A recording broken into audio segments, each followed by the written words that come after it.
High school sports fans, Trent Green here, and when I want the latest scores and news, there's only one place I go, 810varsity.com. Live scores, features, brackets, and even watch games live on the laptop, phone, or mobile device. Watch the Lee Summit, Blue Springs, and Park Hill schools, Blue Valleys, Olathes, Rockhurst, Miege, Lansing. The list goes on into Missouri and Kansas. And playoff broadcasts too, plus top 25, awards, and more. Check it out now, Kansas City's home for high school sports, 810varsity.com. Through the years, you've always been there for each other. From the quiet moments. Honey, do you want some tea? No, I don't have to pee. Don't ask me that. The heart of every home is the kitchen. Let Midland Marble and Granite design. War Stadium just finished a beautiful rendition of our national anthem sung by a choir here at Mill Valley. Now, Matt, Mill Valley High School, were you very much aware of Mill Valley over the last 20 years that it's been over here? You've known a lot of Hank, people. just recently, since really, the thing about it was, for me, is I just heard about Mill Valley last year when they beat Derby on like the first or second game of the year, and just shocked everybody. Nobody expected that, and then Mill Valley went on and just had a great season. Mill Valley did beat the team that ended up being the number one team. There come the Lions, and I'd say the Lions stands are now about half full and still coming in from the far side over there. So the red and black arriving a little bit late tonight. So come on in here, folks. If you're still sitting out there in the car having your pregame meal, it's time to kick this thing off. The captains are heading out to the middle of the field, and Matt, run down our captains lineup for us tonight. Well, it's the same captains, Hank. That's going to be the same captains throughout the year. Truman Julesgaard, Evan Bannister, and Noah Smith. Those are the three Lawrence High School captains. Occasionally, they do put a fourth captain out there for someone who's done something very good in the game before, but tonight it's the three. And a lot of times, Hank, it's what's happened in practice. So after my conversation, and I guess he didn't really go into it that much, but he just wasn't that happy with the effort of his team. Wow. and he just didn't think that they really put in a lot of effort. And I tell you, Wednesday's practice, I heard a lot of yelling. There was a lot of yelling going on by especially Clint, but all the other coaches too, about effort and leadership and just doing the fundamental things that make up a team and make you really, really good. And he just wasn't impressed with anybody. So no extra captain tonight. Mill Valley won the toss, deferred, and the Lions will get this opening kickoff, and they're going to be receiving the football down at I believe that's the west end of the stadium, correct? I'm trying to get my directions going here. That would be the south. South end down here. That's the south, that's north. So they being the Jaguars, will have the wind, and there's still a bit of wind out here tonight, probably 10 mile per hour, 15 mile an hour gusts perhaps, but it's supposed to be dying down all evening long. And the flag now down there at the far end is hanging completely limp off the pole, so that north end kickoff is not going to have that much wind velocity behind it, if any. Well, Matt, we've got a good game ahead of us. Two undefeated teams in Class 1 and 5A. The visitors here, the Lions, are in 6A, of course. Lawrence High School undefeated in the Sunflower League. This team from Mill Valley now this year for the first year in the Sunflower League as well.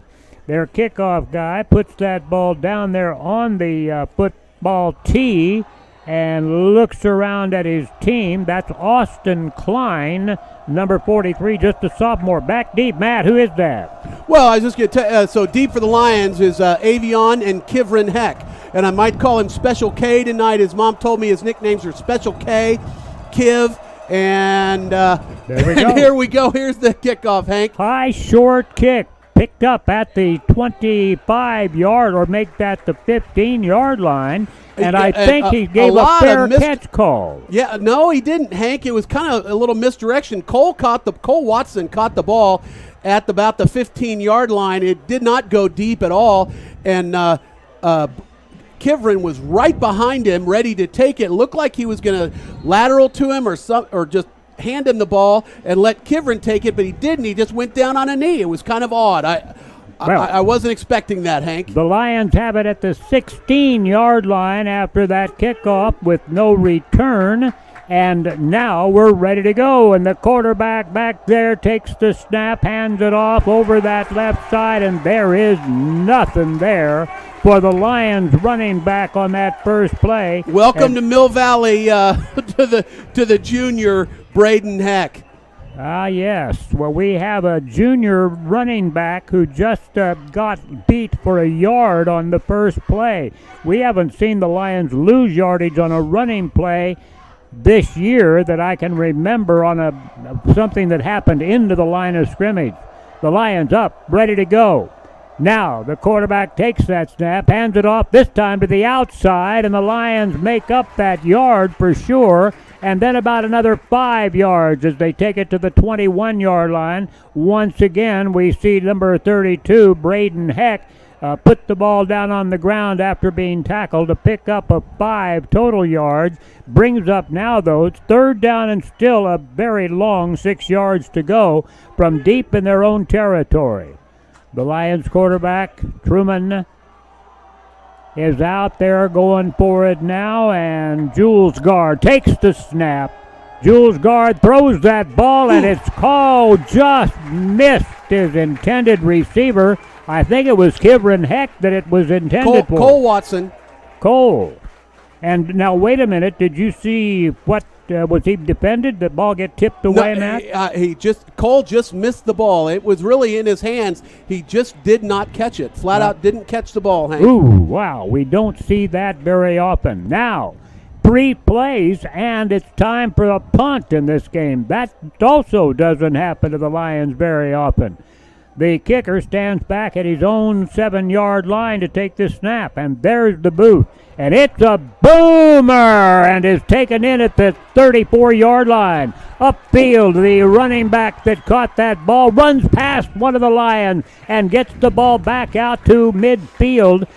Then knocked backwards. We'll see where they put it down. You got to really love Evan Bannister on that. Evan was just going for it. He was flat out running as hard as he could and had a line on him, but the receiver was able to get the ball and get away right before Evan was able to get to him. But you got to love Evan's spunk on that and his speed to get down there to try to make that hit early. But not a big, long return anyway. Ran into a wall of Lions, Hank. 34-yard line up to the 48-yard line. First down at their own 48. And this football team from Mill Valley ready to go with their first offensive play. Quarterback takes the snap, hands it off right straight ahead for good yardage. A hard pounding run by their running back, number 28 out there for the Jaguars. That is Reese Kennedy. Kennedy takes it 4 yards on first down. Second down and 6 coming up. Now in Lions territory. They've crossed midfield. And the Lions put that 3-man, about 5 guys up on that front line. The snap comes out of the pistol. The quarterback pulls it out and runs with the football. Dives forward for a first down. And the quarterback is Hayden J. He is a junior. Hayden J., 6'1", 178, has certainly proved to be a dandy quarterback so far this year. Wide receivers going out 2 different ways now, and then a slot back out wide to the right. The quarterback is Jay, and he is waiting for the snap down with no huddle offense going this way, too. Puts a man in motion. Going to hand it off to him, and he is tackled right behind the line of scrimmage. The quarterback handed that to one of those wideouts who came running toward the center of the line. Matt? McCade Lewis came right through, barreled through that line, and was able to make that catch for a little 2-yard loss. Great play by McCade. Penetrated that front line of the Jaguars and able to get that guy for a 2-yard loss. Nice work, McCade. Second down, 12, just past the 41-yard line.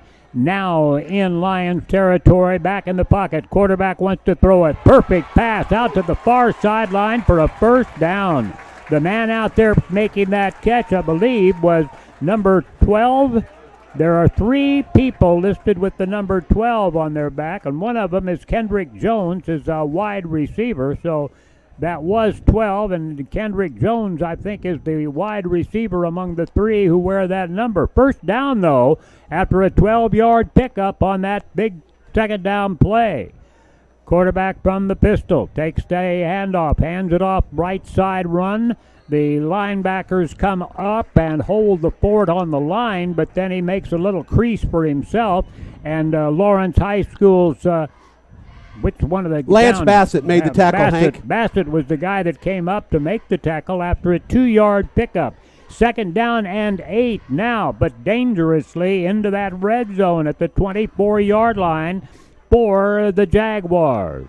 Mill Valley. Quarterback, Jay, takes the handoff, takes the snap and is tackled for a loss back at the 26-yard line. Boy, oh boy, I'll tell you what, the Lions had their guy, Evan Bannister. Evan Bannister got in there and took him out.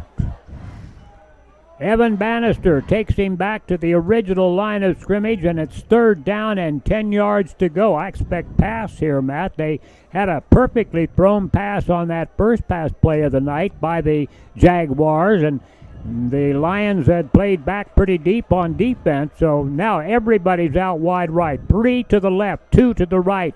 Back in the pocket, quarterback goes. He's chased. He's tackled. Lance Bassett through that line, Hank. Sorry, I can't help myself. Lance Bassett through that line. Big 5, 6, 7-yard loss on that play. Great quarterback sack by Lance. And 4th down now and lost about 8 yards. It's 4th down. We'll call it 17 yards to go. And they're going for it, Hank. And they're going for it on 4th down and 17 with the ball here in this Lions end of the field. Now at the 33, though. Yeah, he's standing back where he could punt this ball, and that's what he's going to do. He's going to aim for the sideline, punch the ball right up the middle then, and as the Lion takes it, Bell has the ball. Nelson has the ball and took it for a good return over to the right sideline. I think he punted that a little shorter than he wanted to, and Avion Nelson, who dropped back deep, was able to take that ball and return it from back at about the 15, and now we've got a penalty that was thrown on that, a hold, I believe, on the return by Avion Nelson, and that's a tough one because he had that thing clear out to, the 30-yard line, practically the 30, and now they're going to move it clear back to the 18. It was almost to the line of scrimmage there. That's costly hold, and it didn't seem like Avion needed any help, but the Lions tried to give it to him, and boy, that is a very costly penalty. They mark it off. Move him all the way back to the 9-yard line. Lions will have it there, 1st and 10 from the 9. He had it halfway to the goal or halfway back on that one, and it's a 9-yard penalty back to the 9. Here comes the snap. The Lions have first down, but a long way out of the hole. Now the quarterback keeps it and runs out of there. He's upfield and gets past the 15 out to about the 16-yard line. A good run by Jules Guard as Truman saw that open up over on the right side after he'd taken a couple of steps back to throw it. Took off running and has a pickup of 7 yards at 2nd down and 3. We're in the first quarter of play tonight between undefeated Mill Valley and undefeated Lawrence High School Lions. And Jules Guard, the quarterback, ready to go, takes the snap, hands it off to his tailback, and kabam! He is met right at the line of scrimmage, and that is defense, Matt. That was a smacker, and he loses a yard to make it 3rd down and 4 yards to go. He lost actually about 2 yards.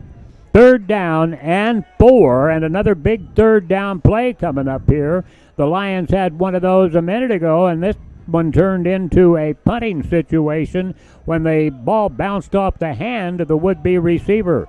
Jules Guard hoping for some better luck this time. 3rd down and 4, deep in his own territory. Steps up, talks to the line, now backs back up again, waves his hands and ready to take the snap.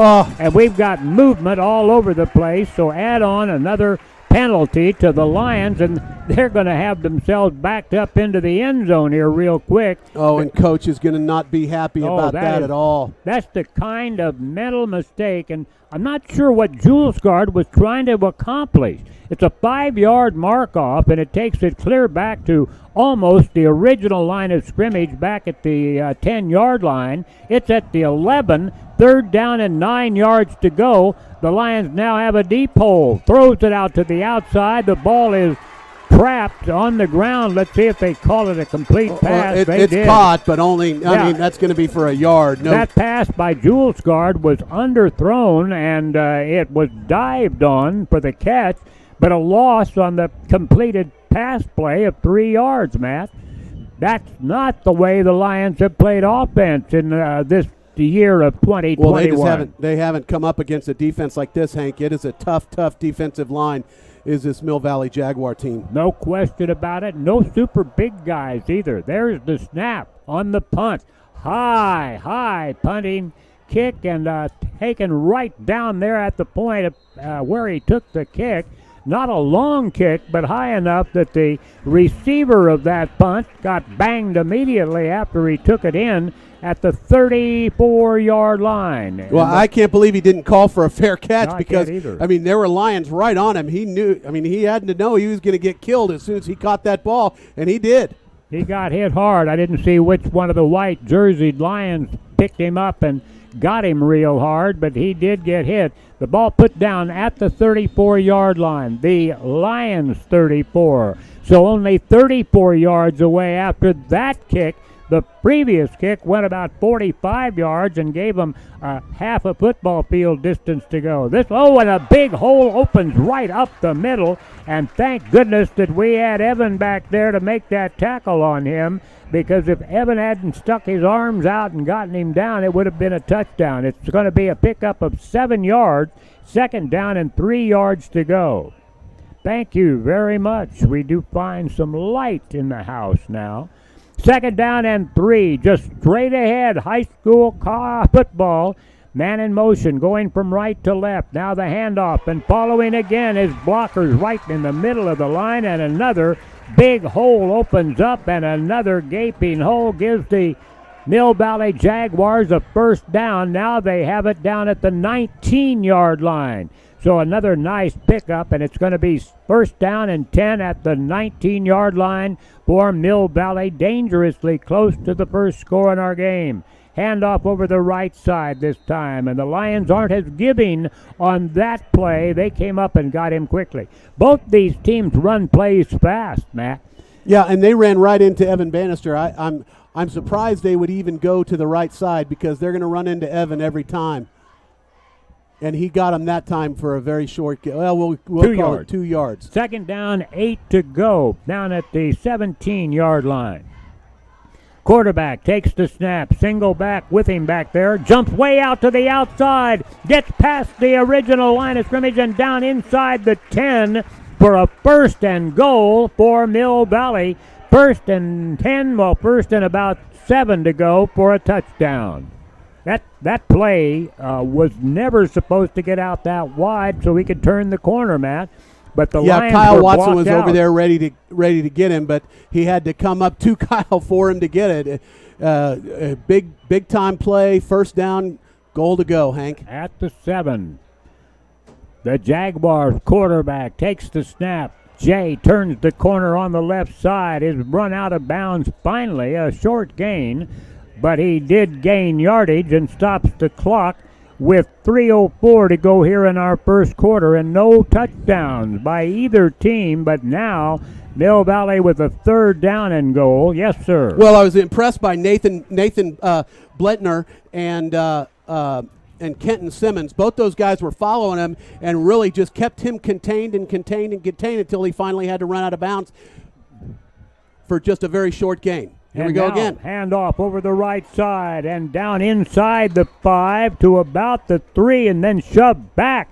It looked for a minute like that running back was going into the end zone, but the Lions stopped him before he could. If you go to the right side, you're going to run into Lance Bassett, and that's what happened that time, Hank. Third down now. I think I said third down last time. Now it is third down. Third down and goal. They put it down at the 5-yard line. The length of the football just past the 5. And the quarterback, Jay, waiting for the snap.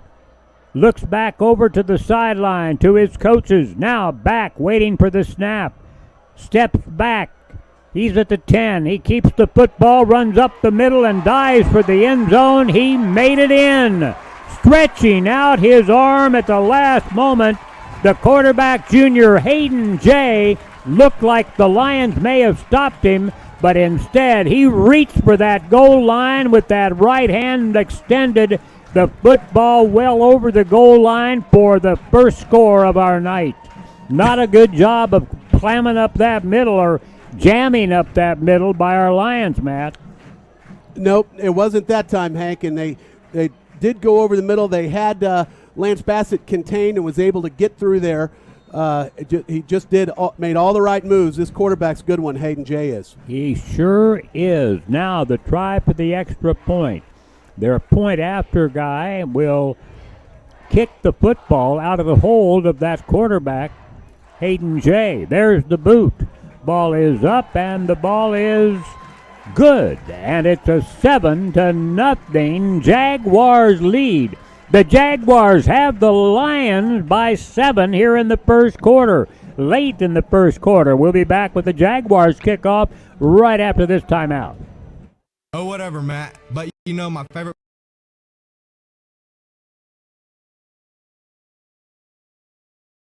play is going to the 23rd Street Brewery. Oh, thanks, buddy. I'm glad you like it. You know I love coming to the 23rd Street Brewery after every game and enjoying the prime rib sandwich. And I love seeing you there, but I love seeing everyone there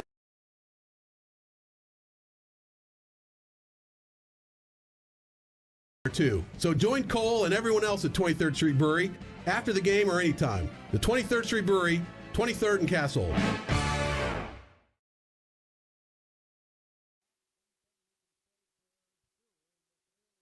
This is the best football team offensively and defensively that the Lions have run into, at least in this first quarter. They're showing much better football powerhouse tactics than the other teams this year.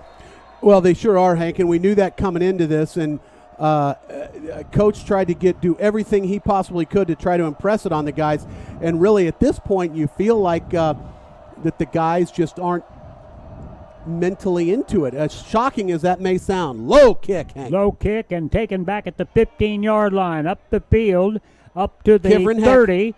Gets this Kaepernick gets it to the 34-yard line. So a good return. Took it at the 15 and returned it to the 33-yard line. First down, Lions.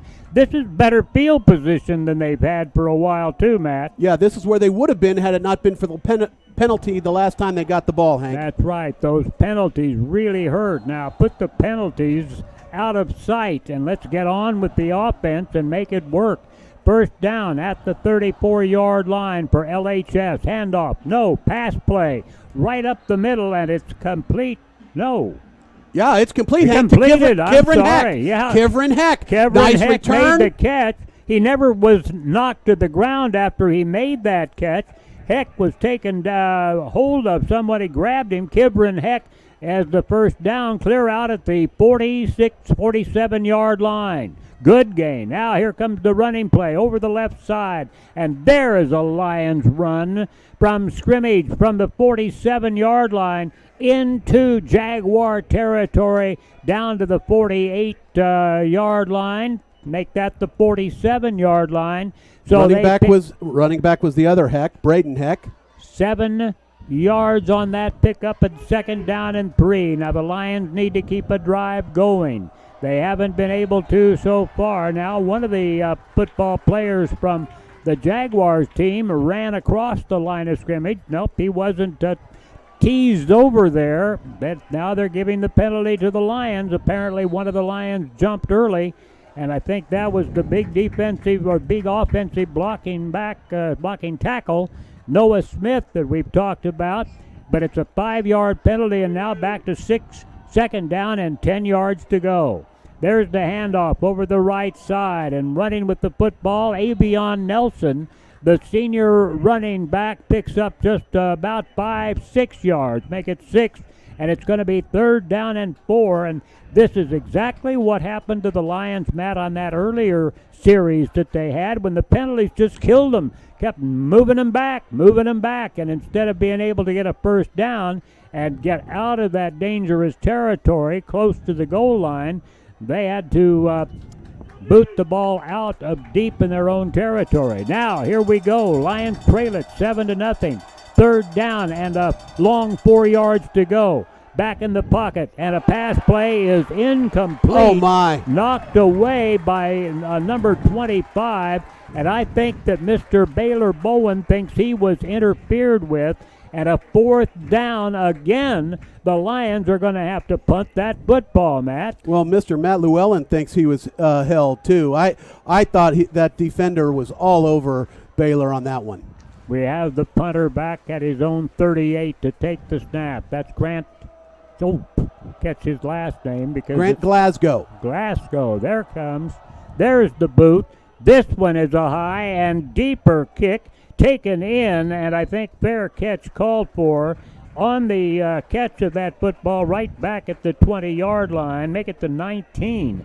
So a nice high kick by Glasgow on that one. He had height on that second punt of the night, but he didn't have much distance. This one had distance and height, and it puts them back at the 19. This is the deepest that the Jaguars have started a drive, and they do this one. They start it with 18 seconds to go in the first quarter. The Jags have a lead of 7-0 as we get ready to wrap up this first quarter of play. The Jags out and ready to go from 81 yards away from the goal line. Quarterback fakes the handoff, throws the ball long distance and overthrows his intended receiver. I believe the Lions defender out there realized it was going to be overthrown and slowed down. I hope so, because it looked like that Aiden Jacobs was not really being guarded by the time the ball went over his head. So the defender on that play for LHS went back there deep with him. And I think Lance Bassett slowed down then. We'll see what happens now in the future. Stay with him, Lance. Maybe you get an interception if you're closer to the receiver. 2nd down and 10 from the 19-yard line. Incomplete pass. Jags on 2nd down. Handoff over the left side, and there is nothing going that direction on that play. Now, those blockers out there on some of their pulling tackles from the other side have had some good runs. That's a 3-yard pickup. It's going to be 3rd down and 3. Into the first quarter. That will wrap up quarter number 1 here in Shawnee, Kansas, the home of the Mill Valley Jaguars. And we'll be back with the second quarter of play and the call by Matt Llewellyn right after this 1-minute timeout. Don't trust the biggest investment of your life to a part-time real estate agent. Trust the #1 real estate team in Kansas and Missouri, the Rob Ellerman team at Reese Nichols. With over 90 agents and 5 offices across the metro, they'll match you up with the perfect agent to get you moving with confidence. They cover the entire metro area, from Lee Summit to the Northland to Johnson County. They also have offices in Des Moines and Springfield, Missouri, and Destin, Florida, if you know of someone looking to move. The Rob Ellerman team truly is your real estate resource. Call anytime at 816-304-4434 or visit therobellermanteam.com. The Rob Ellerman team, a proud supporter of Kansas City Metro High School athletics.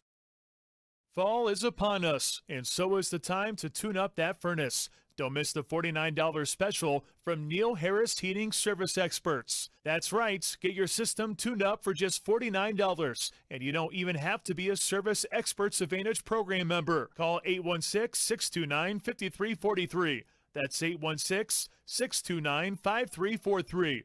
Or schedule online at any time at NeilHarrisServiceExperts.com. That's NeilHarrisServiceExperts.com. And get ready for winter today.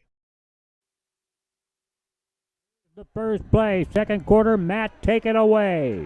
Well, that was big time sack by the Lions. Took that quarterback down, and it was of course, Lance Bassett was in on that. Big time, penetrated that line. That's going to bring up 4th down and a bunch, Hank.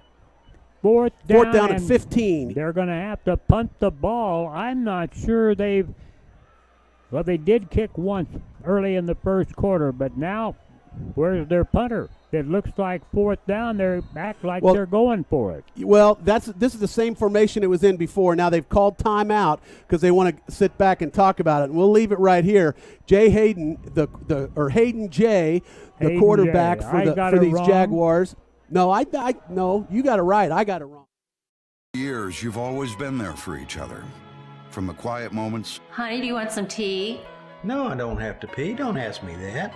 The heart of every home is the kitchen. Let Midland Marble and Granite design and install a kitchen that will last for every stage in life, from babies to grandbabies and beyond. Get your dream kitchen now with custom crafted quartz and granite countertops from Midland Marble and Granite. Midland Marble and Granite, naturally.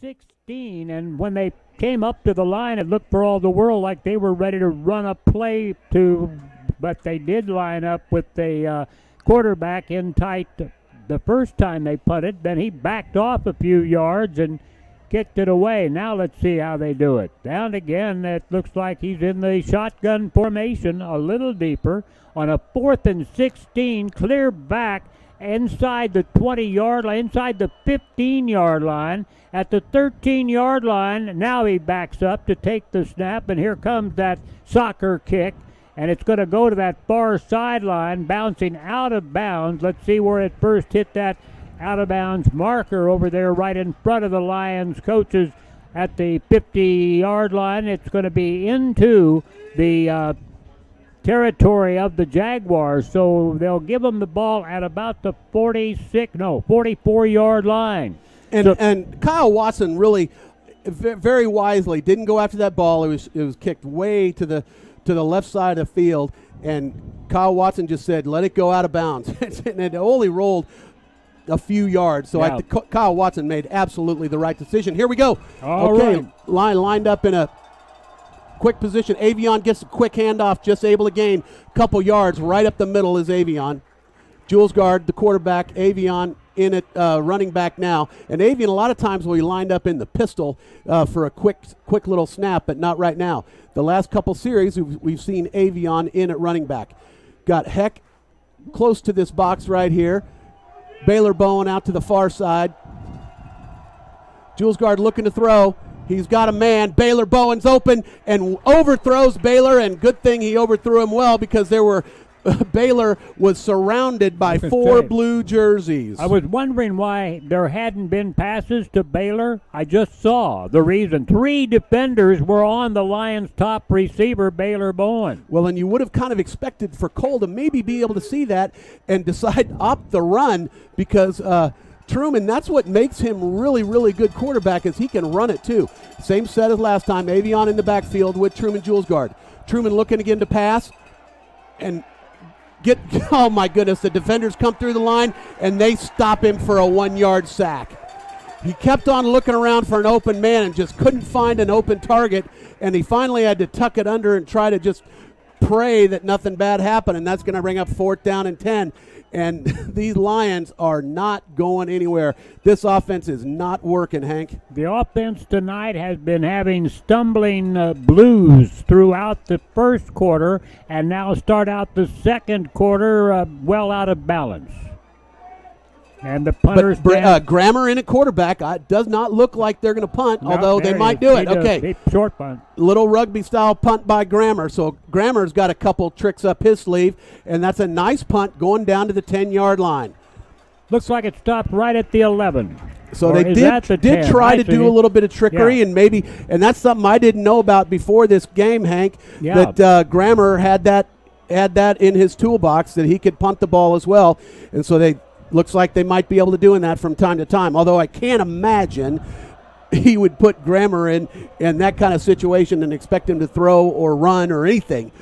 I bet he's got to play with him throwing that ball, though, from the right position on the field. Wasn't there. The Lions have got to stop him again, get that ball back in good field position. 3 and out for the Lions. Hay and a quarterback with the quick handoff. Handoff up to the near side, and he has got a hole and up to the 30, up to the 35-yard line.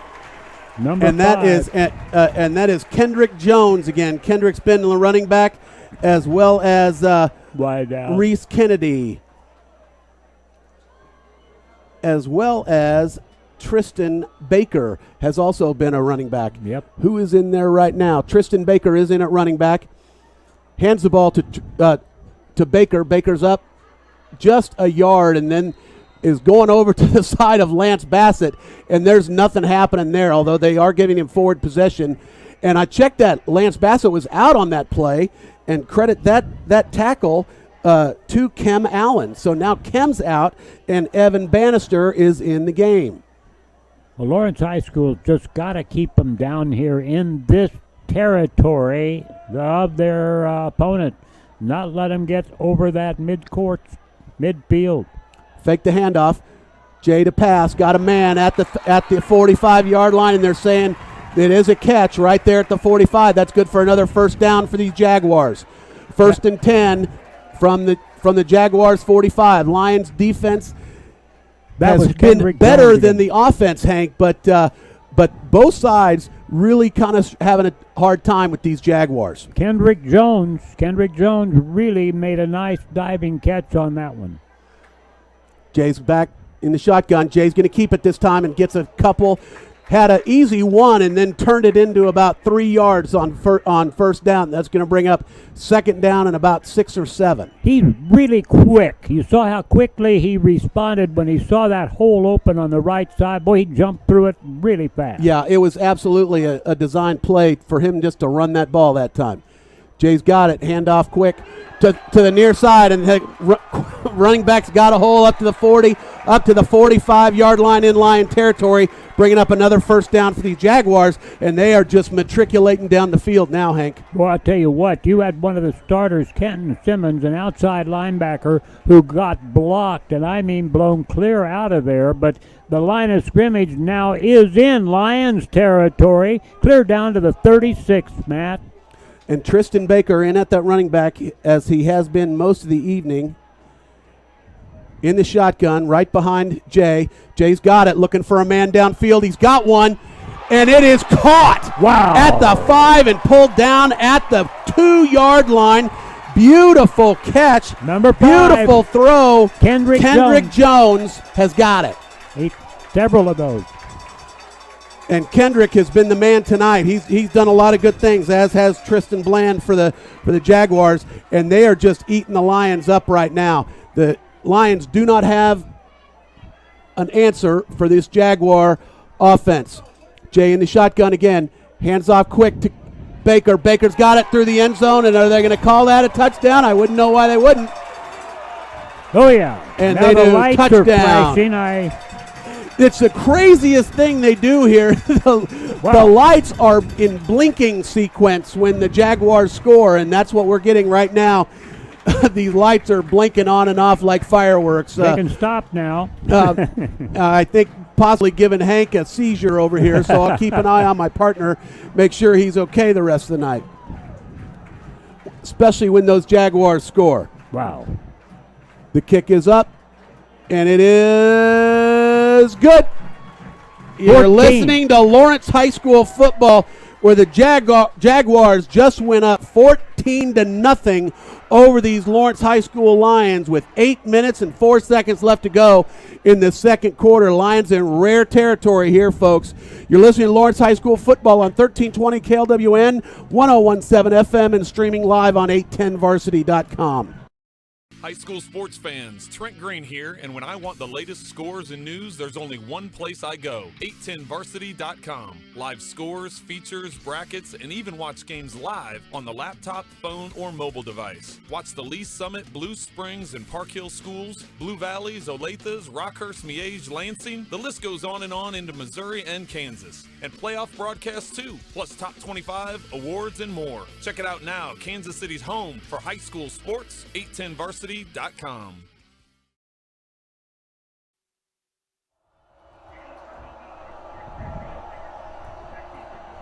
Well, we'll see here if the Lions can do something they haven't been able to do all night except for once, and that's get a first down, Hank, much less a touchdown. Wow. The Lions have absolutely been shut out of this game, not really been able to find a solution, and Clint has tried a couple different things, although I know he's got some other things up his sleeve on offense. I saw some in practice on Wednesday. Let's see what happens here. And there's the kick, and the kick is a short one. It's about the 12, and picked up there by, I believe, Kevrin, and up to the 30.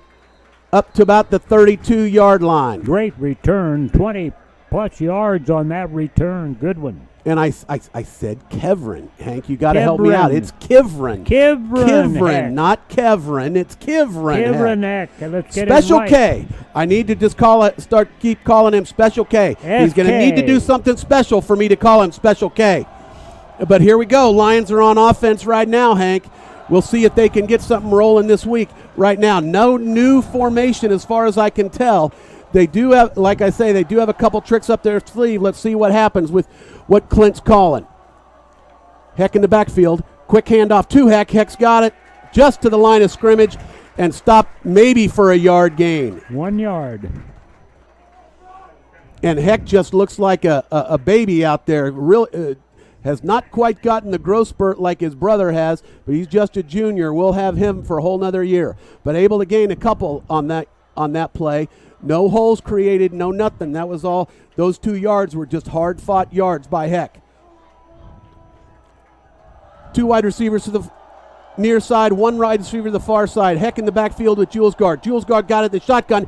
Pass to Heck. Heck's got it up to the 35 and stopped just past the 35-yard line. A very, very hard 2 yards, maybe just 1 yard for Heck on that. I mean, the play executed beautifully, Hank, but there was just nothing there. He didn't have the blockers, and they just came up and just crushed him right there. We will call that a 2-yard receiving gain. That's going to bring up 3rd down and 6. Over and over, the Lions have been 3rd down and more than 5 yards to go in this game.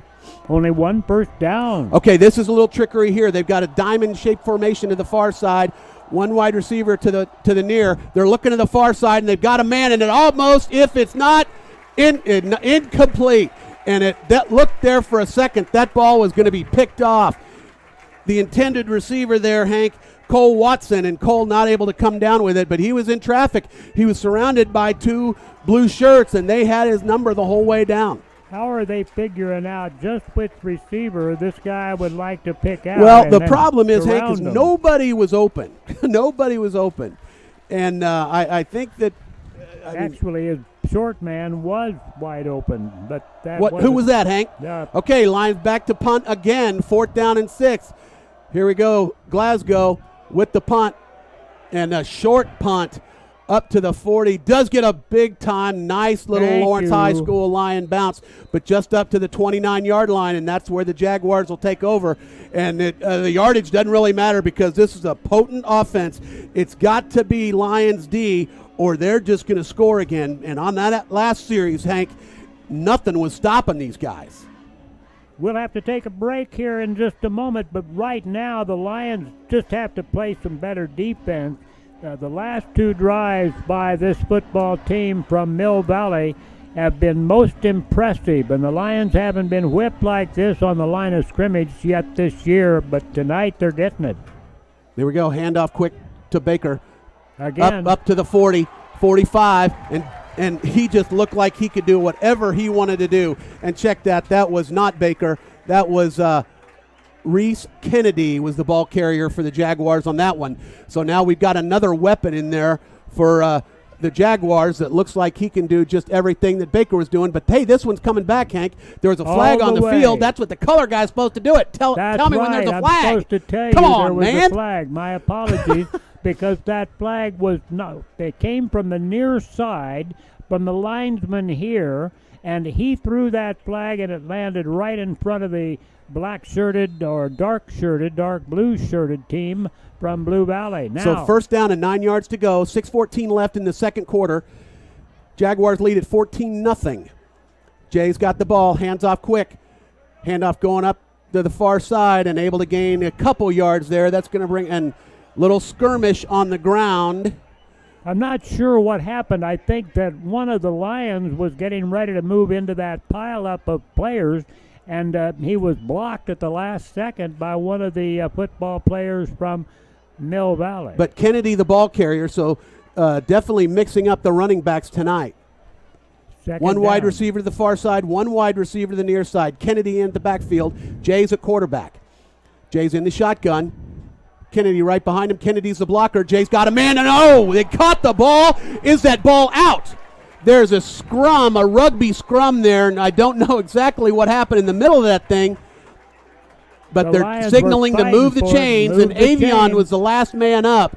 Nice catch by the Jaguars player, but then he took a brutal hit by Avion and came down immediately, and then the whole scrum came, Hank. That big scrum came with them tackling him, but he kept possession of the ball, and it's near midfield. One wide receiver to the far side, man in motion. Handoff quick to the man in motion. Hands up the field, up to almost the 50-yard line, almost Lion territory. And the man in motion was Kendrick Jones. I need to get Kendrick's name down because Kendrick's been all over the field tonight. Kendrick's the man who made the spectacular catch down there to set up that last Jaguars touchdown. Here we go. 4 minutes, 40 seconds to go left in the first half. Second down and 8 yards to go for the Jaguars in their own territory, just in their own territory at the 48. And the Lions jump off sides. And the flag goes up. I'm almost positive that's going to be on the line, and that was Lance Bassett. And it just moves it back another 5. A beautiful stop on that one just totally gets negated. And now at this point, the Lions the penalties are mounting up, Hank. Oh, this is the most penalized the Lions have been this year by a bunch, and I'm not exaggerating. No, nothing fancy for the Jaguars. They don't need to be. Jay looking to throw. He's got a man, but there are 2 Lions around him, and the Lions were closer than that. The Lions back there deep in. I apologize. I can't see their numbers, so I don't know exactly who they were. I'm sure one of them was Avion because that's his position. He was at that cornerback position over there. Avion at the safety position. They had him covered, but it was overthrown by Clint calls him the Hawk because he's deep in the middle of the field, and he's supposed to really be in charge of anything that goes past the 10-yard line. Big third down. Big third down. That's right. Jay's in a quarterback. In the shotgun. Jay, quick handoff. Nope, keeper. And up a couple yards. Are they going to give him the first down? I don't think so. Nope. Maybe just call it a yard. That's bringing up another 4th down. And the Jaguars have had four downs tonight, Hank, but unfortunately they've connected on 4 downs or faked the punt. And here or actually looked like they were going to call a play, but ended up punting. And here we go. Let's see what they do this time. Jay in the shotgun, looking like he's going to run a play, but then looks over to the sideline, thinking about it twice. Let's see what Jay does. Now he's backing up. My guess he's going to punt. Could be a short back snap. in a punt position, and that's what he does. He punts it to the sideline, and terrible. Well, that's a great Jaguar bounce all the way down to the 5. Ball hit at the 20, Hank, and rolled 15 yards to the 5-yard line. Lions are going to take over it there. 3:22 left to go in this first half. And, Hank, I hate to say it, a strategy might be try to run out the clock. One thing is certain right now, the Lions can't turn over the football again. Absolutely not. They've got to do whatever they can to get this ball down the field and at least get a couple first downs to get this clock run out. Who knows what's going to happen? Okay, here we go. Jules Guard calling the signals from the shotgun. Handoff quick to Heck. Heck's got a little bit of a line. And now the scrum pushes him forward 4 or 5 yards on first down. That was all team effort on that. Nice way to hold on to the ball. Heck got the ball in the backfield, held on to it both hands for dear life, and that line pushed him forward 5 or 6 yards on first down. And a timeout called on the field with 3:09 left to go in our first half. The Lions trailing, yes, you hear me correctly, 14-0 to Mill Valley. With a 2nd down and 4 coming up, we'll take a 30-second timeout. Don't trust the biggest investment of your life to a part-time real estate agent. Trust the #1 real estate team in Kansas and Missouri, the Rob Ellerman team at Reese Nichols. With over 90 agents and 5 offices across the metro, they'll match you up with the perfect agent to get you moving with confidence. They cover the entire metro area, from Lee Summit to the Northland to Johnson County. They also have offices in Des Moines and Springfield, Missouri, and Destin, Florida, if you know of someone looking to move. The Rob Ellerman team truly is your real estate resource. Call anytime at 816-304-4434 or visit therobellermanteam.com. The Rob Ellerman team, a proud supporter of Kansas City Metro High School athletics.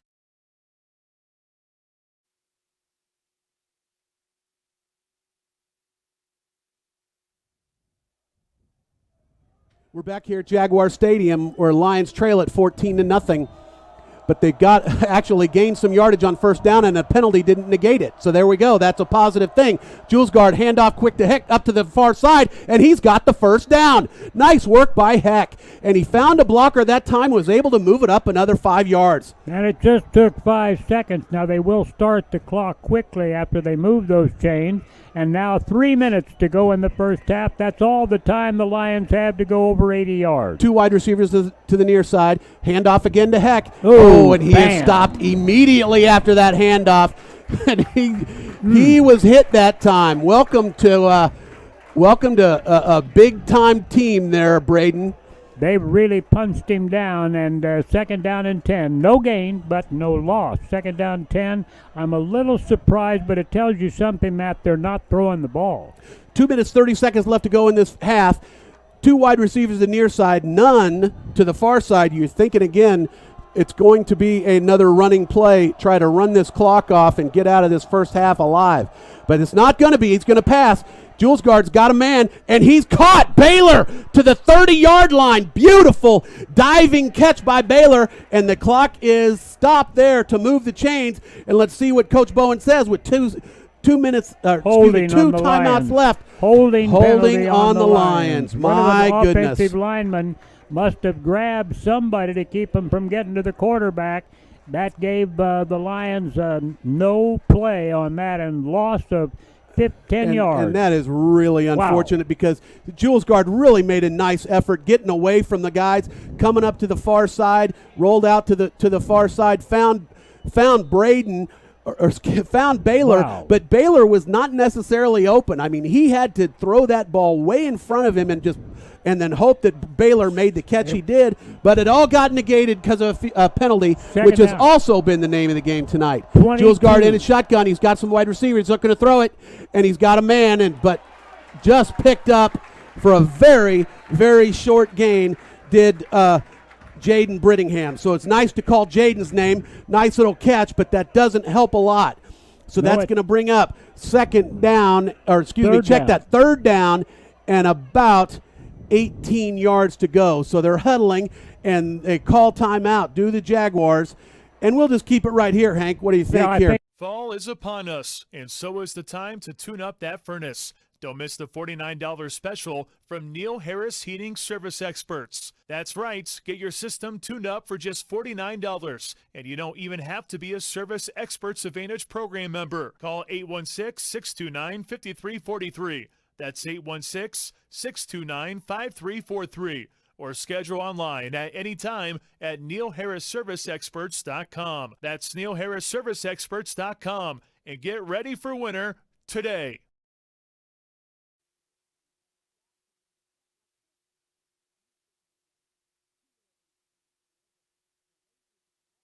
You've got to think they've got to go back to the drawing board in the second half and figure some things out. Here we go. Jules Guard, 2 wide receivers to the near side, 1 wide receiver to the far side. Avion in the Wildcat. Avion found him and misses the ball in between 4 defenders, and the ball was right there for Avion for the taking.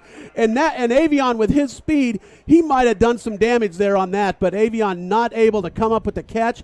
And the Lions, another 4th down. They're going to have to punt again with 1:43 left to go in this half. Jules Guard threw that ball 30 yards on a dead line straight down the field to Avion, and he just couldn't catch that ball when it got to him. Punt time again. Punt time. Glasgow's got a leg. We've seen two great punts and one kind of not so great punt.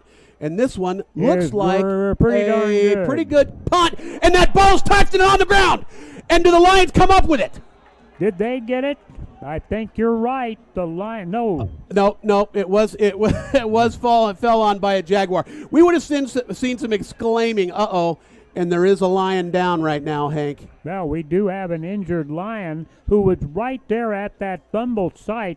Number 11 was the injured Lion. Let me say that the injury report is brought to you by Advent Health Medical Group Primary Care in Lawrence, formerly Family Medicine Associates. So whether you need a school physical or ongoing care for a chronic condition, the primary care at Lawrence team of the Lawrence team will take great care of you or your family member. Visit them online at adventhealthkc.com/primary care. And fortunately, Evan was not hurt, and that ball is in the shotgun, caught for a 10-yard pickup again by Kendrick Jones. And Kendrick is having himself a night tonight, Hank. Evan Bannister did not need to go off the field. He got back up. In the shotgun position.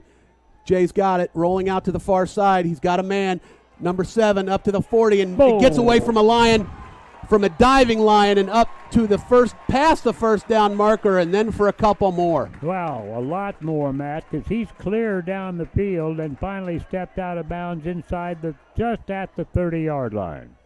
And just absolutely a missed tackle. Would have only been a gain of about 4 or 5 yards, but just missed that tackle, did the Lion defender. Minute 13 left to go in this half. Lions trailing 14-0.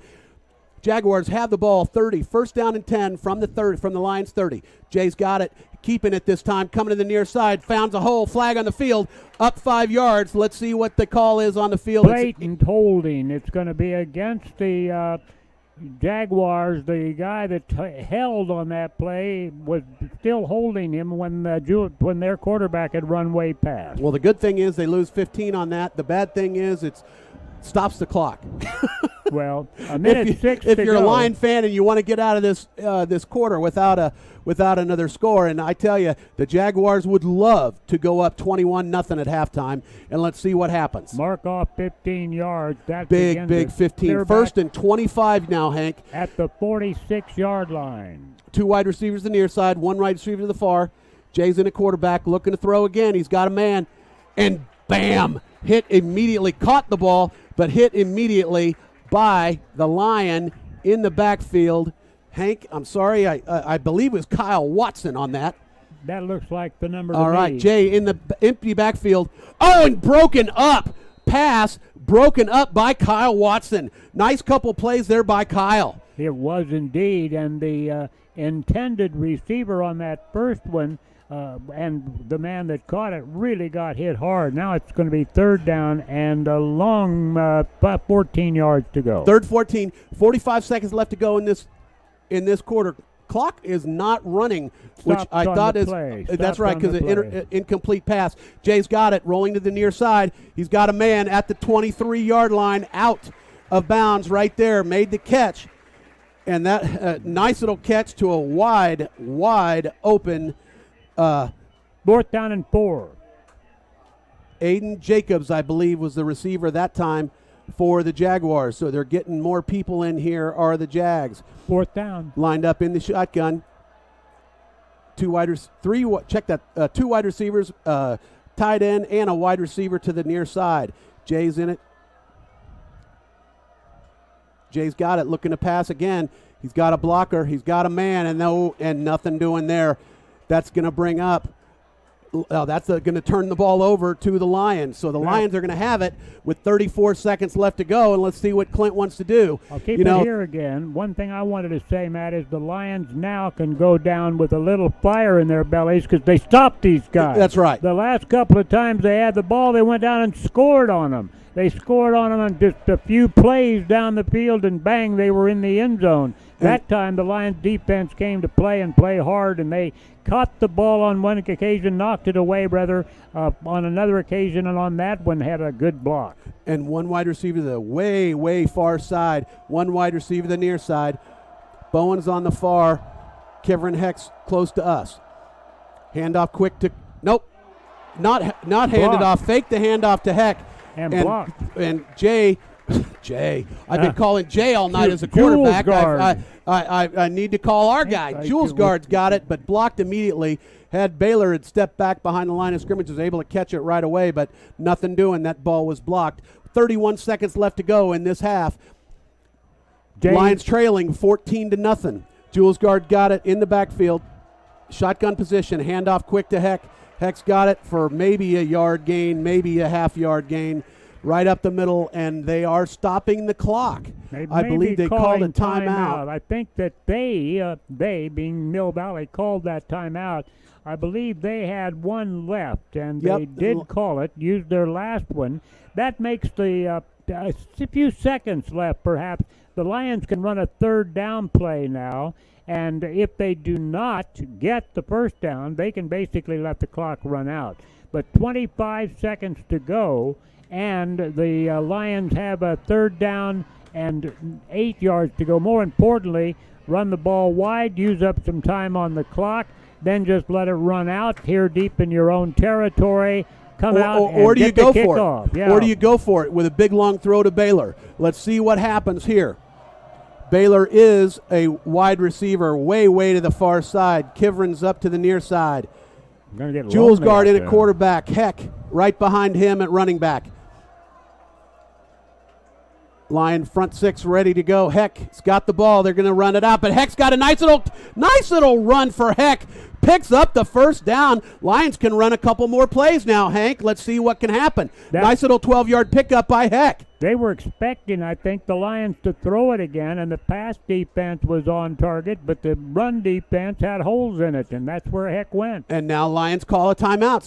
So Clint Bowen is going for it now. He's going to try to maybe get some points on the board. And you know what? This could be a situation, Hank, where we see how good Glasgow's leg is. He can kick a 50-yarder. Now, the conditions have got to be perfect. There is no wind, so he's not going to get aided. But we've seen him kick a 50-yarder in practice. He's actually never even tried a field goal yet in a game this year that we've seen, I believe, if I'm correct on that. I don't think we've seen one. He's made all of these extra points. 18 seconds left. He was blocked, I believe. That's right. He did get a blocked extra point in one game, and I think actually his only time he missed one was in the first touchdown by the Lions. 18 seconds left to go in this first half. 1st and 10 Lions from their own 39-yard line. Let's see what Coach Bowen draws up here in this playbook this time. 2 wide receivers the far side, 1 wide receiver the near. On the near side, it's Zarek Avery, so that's a different face at wide receiver. Oh, ball's on the ground. Heck fumbles the ball. Able to pick it up and gain a couple yards. My goodness. Heck misbobbled the handoff, but good heads up by Heck. Able to pick up 4 yards there. Well, we'll call it 3. But, woo. Another timeout. The Lions. A brow. That's you pat your brow on that one, Hank. That made me sweat. Heck. Whoa, Braden scared me there for a second, but able to pick up his own fumble and gain a couple yards. Nice heads up. We'll call that a pickup of 3. What do you say, Once Hank? again, I think they maybe thought that this team was going to take them for granted, Mill Valley, that they were going to pass the ball. They were going to hand it off to Heck and let him see if he could find that hole and use his speed to get way down the field.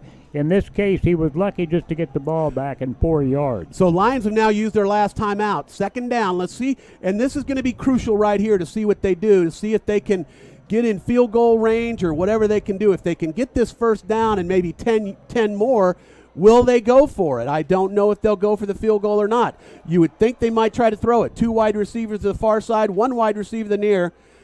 Have to go out of bounds. Zarek Avery is out of bounds this time. Kivrin Heck is back in the game. Baylor's to the far side of the field. Sam Cito in right next to him and maybe making a little shift. The referees are trying to figure something out down there. and the referees are giving a signal to. They gave 2 more seconds on that clock. That's right. 2 more seconds on the 11 now. seconds now on the game clock. Jules Guard in a quarterback, snapping his hands, looking for a man. He's going to throw it. He's got it being chased and comes down right there behind the line of scrimmage. 3rd down. And the coach signal yep. head for the training Coach says, room, that's it. That's a half. Get it out of here. So you're listening to Lawrence High School football, and they're going to have to. Lions are going to have to figure something out in the locker room because they had just gotten whooped, Hank. They really have gotten whooped this first half. Been lucky to get the yards that they have. Been lucky to get the first downs they have, and they're just going to have to draw something up in there at the locker room. And spell that whoop with a large W and a couple of large U's and P's in there, too, and a very strong ED at the end. Whoop by the team that Jaguars don't usually beat Lions, but this bunch of Jaguars has won the first half, and they've done it quite convincingly. Well, first it's time lucky the Lions it's have only played 14 this to team. nothing. That's right. But you're listening to Lawrence High School football. Hank's going to have a nice interview coming up here at halftime. You're listening to Lawrence High School football on 1320 KLWN, 101.7 FM, and streaming live on 810varsity.com. No matter what your goals are, competing at the next level, participating in a local 5K, or leading your team to state,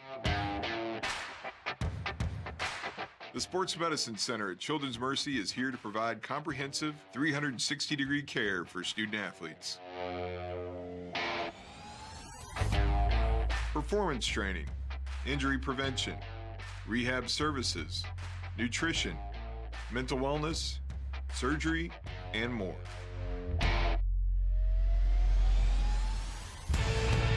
It's not just about the next goal or the one after that. It's about supporting a lifetime of sport and helping every student athlete play healthy.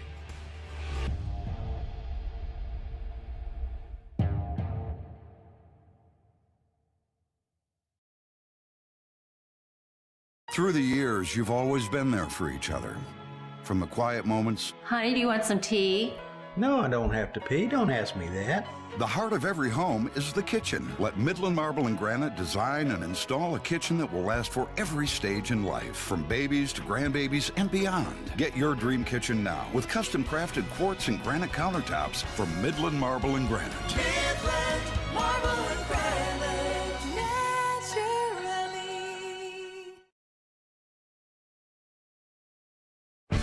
Hi, this is Matt Llewellyn from 23rd Street Brewery. And this is Cole Mondi. The biggest hitter in Lawrence High School football history. Oh, whatever, Matt. But you know, my favorite play is going to the 23rd Street Brewery. Oh, thanks, buddy. I'm glad you like it. You know I love coming to the 23rd Street Brewery after every game and enjoying the prime rib sandwich. And I love seeing you there, but I love seeing everyone there too. So join Cole and everyone else at 23rd Street Brewery after the game or anytime. The 23rd Street Brewery, 23rd and Castle.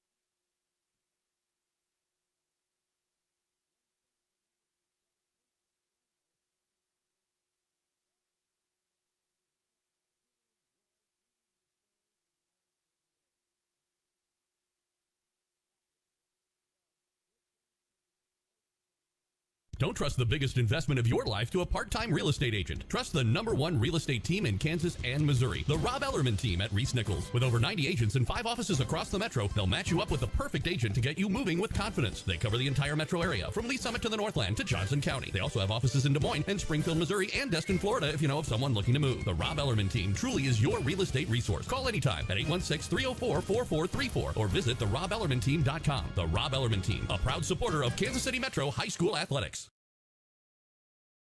Fall is upon us, and so is the time to tune up that furnace. Don't miss the $49 special from Neil Harris Heating Service Experts. That's right, get your system tuned up for just $49, and you don't even have to be a Service Experts Advantage program member. Call 816-629-5343. That's 816-629-5343. Or schedule online at any time at NeilHarrisServiceExperts.com. That's NeilHarrisServiceExperts.com. And get ready for winter today.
High school sports fans, Trent Green here, and when I want the latest scores and news, there's only one place I go, 810varsity.com. Live scores, features, brackets, and even watch games live on the laptop, phone, or mobile device. Watch the Lee Summit, Blue Springs, and Park Hill schools, Blue Valleys, Olathes, Rockhurst, Miege, Lansing. The list goes on and on into Missouri and Kansas. And playoff broadcasts too, plus top 25, awards, and more. Check it out now, Kansas City's home for high school sports, 810varsity.com.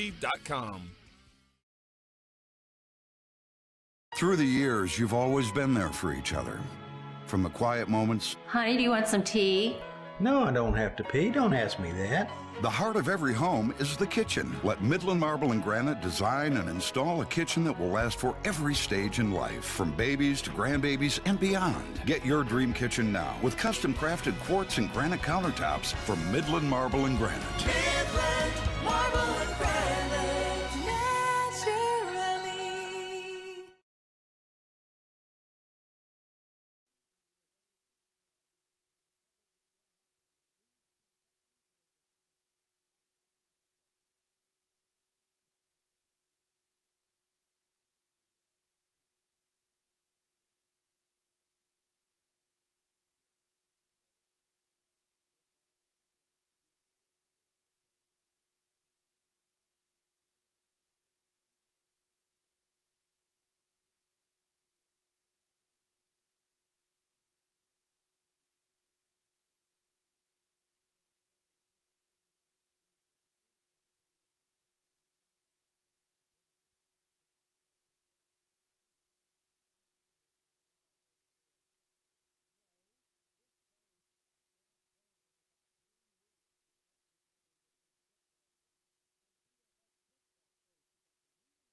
No matter what your goals are, competing at the next level, participating in a local 5K, or leading your team to state. The Sports Medicine Center at Children's Mercy is here to provide comprehensive 360-degree care for student athletes. Performance training, injury prevention, rehab services, nutrition, mental wellness, surgery, and more.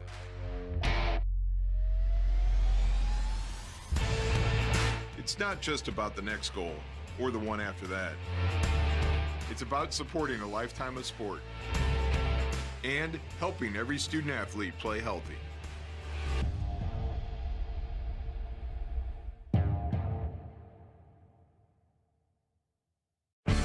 Hi, this is Matt Llewellyn from 23rd Street Brewery. And this is Cole Mondi. The biggest hitter in Lawrence High School football history. Oh, whatever, Matt. But you know, my favorite play is going to the 23rd Street Brewery. Oh, thanks, buddy. I'm glad you like it. You You know I love coming to the 23rd Street Brewery after every game and enjoying the prime rib sandwich. And I love seeing you there, but I love seeing everyone there too. So join Cole and everyone else at 23rd Street Brewery after the game or anytime. The 23rd Street Brewery, 23rd and Castle.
Us, and so is the time to tune up that furnace. Don't miss the $49 special from Neil Harris Heating Service Experts. That's right, get your system tuned up for just $49, and you don't even have to be a Service Experts Advantage program member. Call 816-629-5343. That's 816-629-5343. Or schedule online at any time at neilharrisserviceexperts.com. That's neilharrisserviceexperts.com. And get ready for winter today. Don't trust the biggest investment of your life to a part-time real estate agent. Trust the #1 real estate team in Kansas and Missouri, the Rob Ellerman team at Reese Nichols. With over 90 agents and 5 offices across the metro, they'll match you up with the perfect agent to get you moving with confidence. They cover the entire metro area, from Lee Summit to the Northland to Johnson County. They also have offices in Des Moines and Springfield, Missouri, and Destin, Florida, if you know of someone looking to move. The Rob Ellerman team truly is your real estate resource. Call anytime at 816-304-4434 or visit therobellermanteam.com. The Rob Ellerman team, a proud supporter of Kansas City Metro High School athletics. Through the years, you've always been there for each other. From the quiet moments. Honey, do you want some tea? No, I don't have to pee. Don't ask me that. The heart of every home is the kitchen. Let Midland Marble and Granite design and install a kitchen that will last for every stage in life, from babies to grandbabies and beyond. Get your dream kitchen now with custom crafted quartz and granite countertops from Midland Marble and Granite. Midland Marble and Granite, naturally.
no matter what your goals are. Competing at the next level, participating in a local 5K, or leading your team to state. The Sports Medicine Center at Children's Mercy is here to provide comprehensive 360-degree care for student athletes. Performance training, injury prevention, rehab services, nutrition, mental wellness, surgery, and more.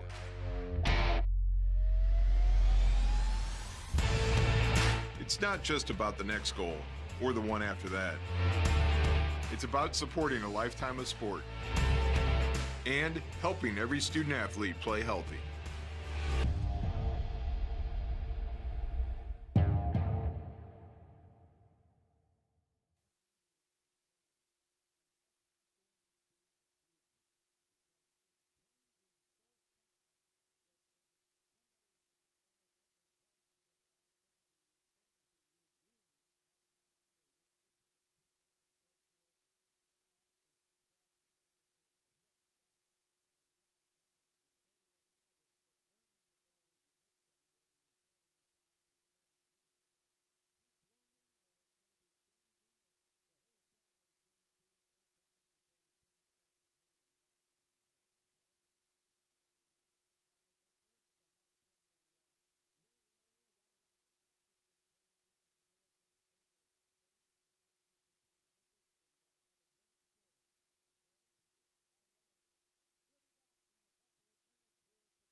Football, and just as we come back, the Lions decked out in those white uniforms and the black traditional helmet with the line right down the center of the white line come out on the field to get ready for this second half. Well, their outstanding kicker has been warming up through much of this half, kicking the ball from 30 yards, 32 yards back now from the goalpost, practicing the field goal, and he had the distance and everything else on that one. And in the future, I know we're going to watch this guy kick some of those, and that's Grant Glasgow. He's the overall kicker, came over from the soccer field to play football and to be a kicker for the Lions. He punts, he kicks off, and he does the extra points, and when the time comes, he'll do a field goal. But he's been out here practicing, and he can nail a 40-yarder and have plenty of space remaining to get over the bar. I bet he can kick a 50-yarder, Matt. Hope he doesn't have to be called on to do that. I hope it's all extra points here in the second half. Well, he's certainly hitting the 40-yarders, so let's see what happens with Grant. And pronounced, I learned after the game yesterday, Hank, and I pronounced it here tonight, it's Glasgow. So like a Z. It's not spelled with a Z, but Glasgow. Glasgow. Grant Glasgow. Great kicker, that's for sure, and I understand a great young man as well. Their opponent tonight, unlike the black helmets of the Lions, have white helmets. Mill Valley has the white helmets with their MB initials, and they have is that a dark blue-ish jersey? Yep, their dark colors blue here, jersey. apparently this dark blue and not sure dark blue and what, but white is the rest of the color scheme, all white pants and that helmet. So we've got the contrast of dark jerseys and white jerseys. The Lions on the far side warming up over there, and this very large Mill Valley squad, I think they let all their players, whether they're sophomores or whatever, come out here and decked out for a game. Most of those kids won't play, of course, but they have close to 70, 80 kids out here for football, Matt. Yeah, they do, and the uniforms kind of very much like Penn State. That's kind of, they look like a little bit like the Nittany Lions. One thing for sure, this second half is going to get a call from Matt Llewellyn in the third quarter. And Matt, would you please do a little bit better job of getting some points on the board in that third quarter? You just really didn't do anything at all in the second quarter. But I have to say I didn't either. Well, you know what? The thing is, Hank, we're not on the field. And I think I've emphasized that before to you, but it makes absolutely no difference what I do or say up here as to what's going to go happen on down the field. As my dad would say, these dumb reporters don't know what they're talking about. They need to let the coach do all the talking. Well, the coach isn't here with us, but I know that I can only imagine what was said down there in the locker room at halftime, and we can't repeat it, and probably can't repeat one word. But the Lions are trailing 14-0, and they couldn't get anything going really offensively and defensively. Just made a few first downs and looked good on had a couple nice passes, but it just the penalties killed them too. I mean, the penalties. But it wasn't about the penalties either, Hank. It was just when they happen. They're not ready. We're not ready for this Mill Valley team. That Mill Valley team, as you said that, is now thinking about we're receiving the kickoff. The Lions got the opening kickoff in this game, and we all hope, let's take it down and put some points on the board. Well, the Lions not only didn't put points on the board, they put themselves in a dangerous situation. The defense held them the first couple of possessions that the Jaguars had, but after that they scored on a couple of possessions, 2 in a row, and got the extra points, and now at halftime have a 14-0 lead with the kickoff on their way. And that kicker you mentioned, Glasgow, is out there ready to put his foot into it and hopefully put it into the end zone. Jones and Jacobs deep for the Jaguars. And let's see if we can't get Glasgow to just kick it out of the end zone. That or into the end zone, as they only have to do in high school football, as a non-return would probably be a good thing. Here's the kickoff in the beginning of the second half, and that ball is deep and way in the end zone. No way. There was no chance that either one of those guys, Jacobs or Jones, would have a chance at bringing that thing back, so they just let that thing go over their heads. Good and kick. That's where, great kick by Glasgow, and that's where they will start the ball right there from the 20-yard line. And I said the Nittany Lions. I want to keep on saying that, but that's the Jaguars from Mill Valley. They're up 14-0 here, 12 minutes to go, just the start of this second half. Hayden J at quarterback, in the shotgun, handoff quick up the middle, and gained about 3 yards on first down. And that was a running back who's been running it a lot of the game, but they've been changing things up. Tristan Baker, the running back for the Jaguars. Also in there, Sean, which we haven't had to call his name tonight. Sean Allerheiligen in at wide receiver. And handoff quick. No, looking to pass. And he's got a man in the middle, surrounded by Lions, but he's gone. He's got the ball. The Jaguars are going to score 10-5 touchdown. And that was a wide receiver who had not caught the ball all night, Jared Napoli.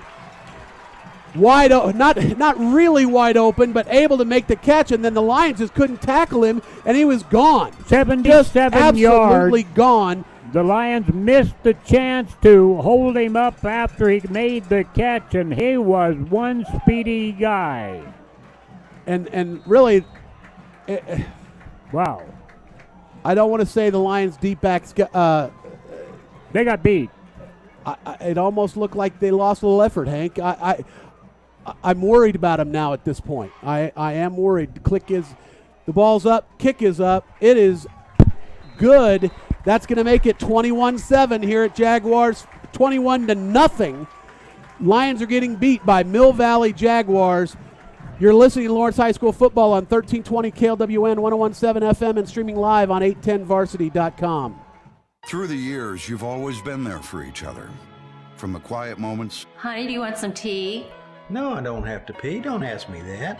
The heart of every home is the kitchen. Let Midland Marble and Granite design and install a kitchen that will last for every stage in life, from babies to grandbabies and beyond. Get your dream kitchen now with custom crafted quartz and granite countertops from Midland Marble and Granite. Midland Marble and Granite, naturally.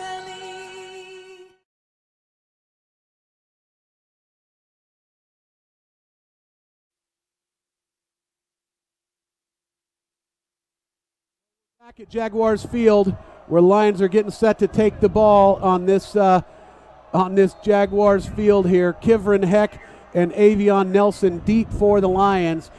Jaguars coming out of the huddle and now lining up to kick that ball away, where the Jaguars lead it 21-0 over these Lions. 11:19 left. That touchdown only took 41 seconds, Hank.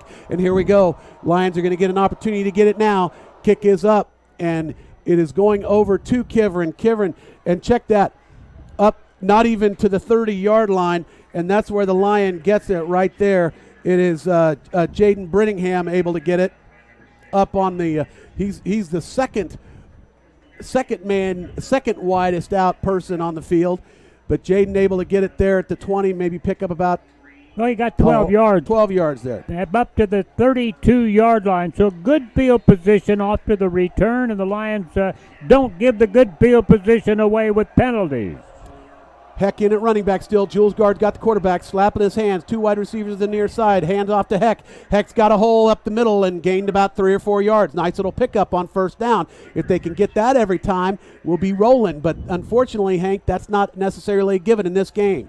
Fourth down brings up 2nd down and 6. They're scheming on that other side, the Lions coaches, about how to make this team work in this defense. Same formation, same play. Handoff again to Heck, but nothing doing this time.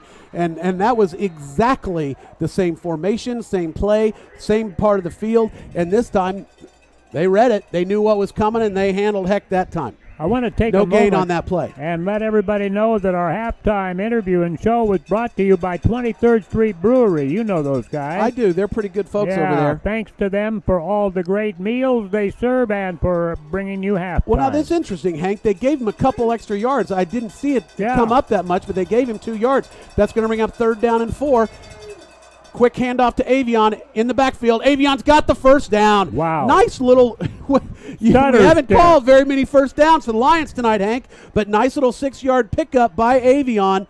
Good job for the Lions. They have got their first, we'll call it about I believe it's the 3rd first down the Lions have had this game. So not too many. We'll take it, though. Nice little pickup by Avion. Avion's back there in the backfield again. Handoff again to Avion. Avion looking for room, finds a couple yards on first down, and he looked like he just absolutely ran into a buzzsaw, but we'll give him 3 yards there on first down, Hank, bringing up 2nd down and 7. Two wide receivers the near side, one wide receiver the far side. Avion in the backfield again, looking to pass is Jules Guard. He's got a man open and caught, looks like. Are they going to say caught? Yes, they Bowen. are. Bowen got it. Bowen, for his, I believe that might be his first legit catch. Yeah. He did catch the ball earlier tonight with a beautiful catch, but it was called back because of a holding. So That nice can count. pickup, and they're going to call that. Are they giving him the okay, they Yeah, finally they are moving the chains, but I was curious, wondering what was going on back there, but nice first down for Bowen. 7-yard pickup on that play. Lions got it. 1st and 10 from the I want to say Nittany Lions, from the Jaguars 45-yard line. Handoff quick to Heck up the middle, and squirming around again, but only able to gain 2 yards this time on first down. One thing about the offense that the Lions are running, they're keeping them in very tight on the running plays, and then they're going more to the outside with their passing game. So Kivrin Hack to the near side, Baylor Bowen to the far. Kyle Watson in there, tight end. Hands off quick to Braden Heck. Braden up a couple more yards, but that's it. He just running straight ahead to see what this line can do. Able to gain 2, but that's not going to do it for these Lions. That's going to bring up 3rd down and 7. And those were some. You say our guys are bigger than their guys, but that line is able to contain us. And so the Lions, for some reason, they think they can do some things just running the ball up the middle. Let's see what happens here. 2 wide receivers to the near side, 1 wide receiver to the far side. Jules Guard's got it, looking to pass. He's got a man, and incomplete, way overthrown is Baylor Bowen. And Baylor wasn't anywhere in the vicinity of that ball, and you thought that he might have got tripped up quite a ways from the ball. And we're going to see here what that's going to bring up 4th down. You'd have to think the Lions are going to go for it at the 43-yard line. I don't know. After the way they scored on their last possession, you got to be careful now. If you give them another quick touchdown, they're 4 touchdowns ahead. Right now it's 3, but it does look like the Lions are going for it with a long distance to go. 4th down and 8 in the shotgun. Braden Hath off to the right side. Jules Guard looking to pass. He's getting surrounded and brought down, not even to the line of scrimmage. That's going to be a sack for these Jaguars. Turn the ball over. Jaguars football on their own 46-yard line. Check that, 44-yard line, 43-yard line. While we change sides with that ball, the Jaguars go back on offense near midfield, well, their own 43. What we're watching the Jaguars do is almost identical to what we've watched the Lions football team do to teams against them over the last few years and this year in the first 3 games. Well, you like what we saw there on offense, Hank. They got some first downs. They moved the ball a little bit, but it just wasn't enough, and they certainly didn't get any points. And wow, what a stop. Quarterback keeper that time, and there was nothing doing, and that Lions line was powerful coming through there, the D-line, I believe led by Lance Bassett. They got him good and on that Kenton one. Simmons was in there. Kem Allen, was in on that tackle as well. No gain on that play. No gain. Jay in a quarterback, 2 wide receivers to the near side in the shotgun position. Looking to throw is Jay. Jay thinks he's got a man. He does have a man wide open. Has been all night long is Baker. Excuse me, check that. That's Kendrick Jones. Kendrick Jones is number 5 for these Jaguars, and he's had a whale of a night tonight. Caught the ball, ran the ball. He's done whatever he can to help this team. And Jay's a really good quarterback, but this whole team is just solid, Hank, is what I'm seeing right now. 2 wide receivers the far side, running back coming in right next to Jay. Hands the ball off quickly, or does Jay keep it? Jay's got it. Kept it. Is able to gain 5 yards there on first down. Nice little pickup by Jay. Avion Nelson with the tackle for the Lions. Baker is the running back for the Jaguars. Baker's been their main running back almost the whole night. Jones is absolutely the favorite target as a wide receiver for these Jaguars. Shotgun position, 2 men to the far side, none to the near. Jay's in the shotgun. Hand off quickly. No, he's got a pass. Didn't throw it to anybody. I didn't see anybody there. Now, excuse me, check back that. to that number 5 again. Jones was in the vicinity, but he had to get it off too quick because the Lions were coming through the line on that time, Hank. They did get some breakthrough on the line of scrimmage, but number 5, who's caught so many passes, couldn't get to that one. Nice to see an incomplete pass for once. Amen. Tate Meyer in there for the Lions. I'm not calling a lot of linemen here tonight. I need to get those names in there. Tate Meyer doing his magic on the defensive line also, along with Kim Allen and Lance Bassett. In the shotgun formation, Baker's in motion. Hands off to Baker. Baker up for a yard or two. That's going to bring up 4th down, Hank. They've got another 4th down, but boy, have they been successful on 4th down calls tonight. Well, they've been successful about everything they want to do. Jones was the man in motion on that time, Hank, and you got to keep me in line here, buddy. Yeah. Jay's in at quarterback position. Has done just a masterful job tonight for the Jaguars. Baker coming up to his near side. Everybody's from the Jaguars looking over to the side. Baker's back behind him, looking to throw is Jay. And Jay's being chased by Lance Bassett and Kim Allen. And Jay's got a man and almost nearly intercepted by the Lion. Kean Crawford almost had that ball. But boy, what pursuit by the Lions coming in there. And just as I said, Tate Meyer in there able to get through that line and chase that guy down. But you would think that a quarterback would be a little bit faster than a defensive lineman, and he was able to get away from Tate and Lance. But turn the ball over, Lions ball. The way he got away and then threw that bullet was impressive, though, but Lions get the ball. 5:43 to go. Lions trail at 21-0 here in the third quarter. Let's see if Jules Guard can get something going this time. 2 wide receivers to the far side, 1 wide receiver to the near. Jules Guard looking to throw. He's got a man. And right off the hands of Sam Cito. Oh my goodness, Sam, you got to catch those. If the Lions have any chance to win this game, they've got to catch those balls. And what was happened Wednesday, Hank. I was out there and I saw so many drop balls, and Coach was going ballistic on these guys about catching these bals, and it was just so unfortunate that was happening. We do have an injured Lion down in the field, and it looks like we're going to take a timeout. We do have an injured player. Let me give you the information we have here about when you have an injury, or whether you need an injury timeout at home, or whether you just need some checkup things going on with the family member. The ongoing care you'll find at Advent Health Medical Group Primary Care here in Lawrence. High school sports fans, Trent Green here, and when I want the latest scores and news, there's only one place I go, 810varsity.com. Live scores, features, brackets, and even watch games live on the laptop, phone, or mobile device. Watch the Lee Summit, Blue Springs, and Park Hill schools, Blue Valleys, Olathes, Rockhurst, Miege, Lansing. The list goes on and on into Missouri and Kansas. And playoff broadcasts too, plus top 25, awards, and more. Check it out now. Jules Guard's got it. Hands off quick to Heck. Heck finds a little hole and able to get up 5-6 yards on first down. Check that. That was second down, so that's bringing up 3rd down and 4 now. So too much really for what the Lions need, but they're going to need now. They're putting the ball back a little bit. Call that 3rd and 5 now. 2 wide receivers out. Jules Guard got the ball. Hand off quick to Heck. Heck's up the middle and nothing doing really. Got a yard or two, but that certainly wasn't enough for the first down. They'll have to go for it. It's going to be a 4th down and very short 2 yards here, right between 1 and 2 yards. But this is a must-do 2-yard gain for the Lions.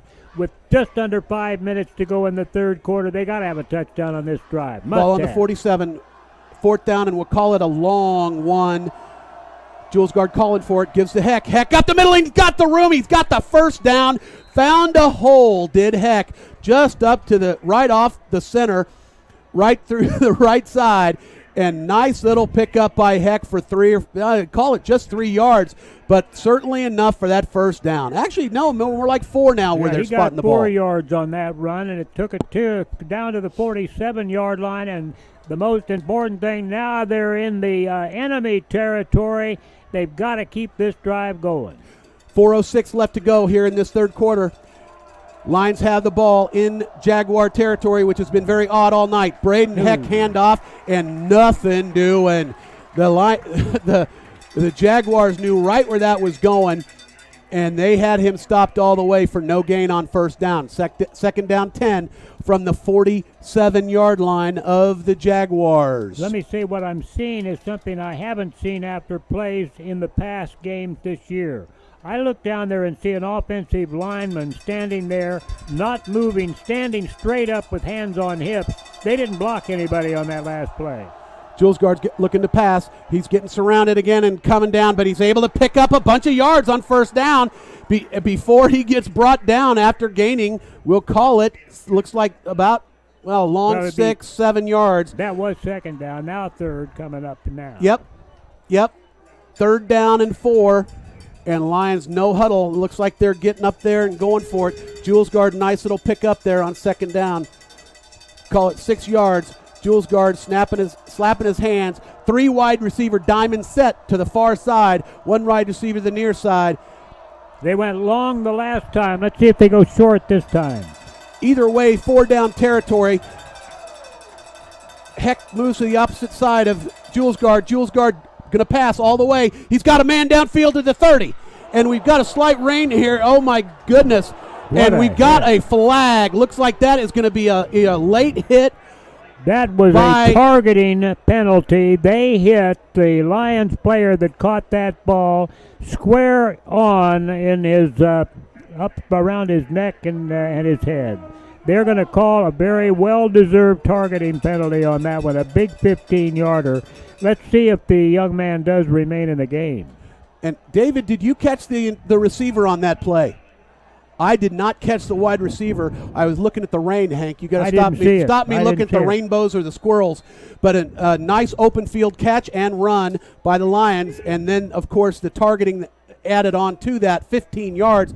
That's going to bring up 1st and 10 from the 17-yard line. Hey, Hank, we're in the red zone. We got the red zone, and I think it's the first time tonight, Matt. Oh, absolutely. There's no question this is the best field position we've had all night. Jules Guard looking to pass again. He's got a little protection this time, but Jules Guard's going to run it. He's got a little room, and he's gained about 5 yards there on first down. Bring up second down, and are they going to give him the 5? Let's see where they place that ball. That 4 is what they gave him. Second down and 6 yards to go are the Lions. Jules Guard looking inside sideline to Clint, finding out what to call. Let's get this touchdown in the third quarter. Come on, we got to get 3 of them just to tie, boys. And I'm not worried about stats anymore, Hank. I'm watching these plays. Two wide receivers to the near side. Jules Guard's got it. Hand off to Heck. Heck's got it up and gains about 3-4 yards. That's going to bring up third down and short. Third down, big one here, but it is, of course, definitely 4 down territory here right about the 10-yard line.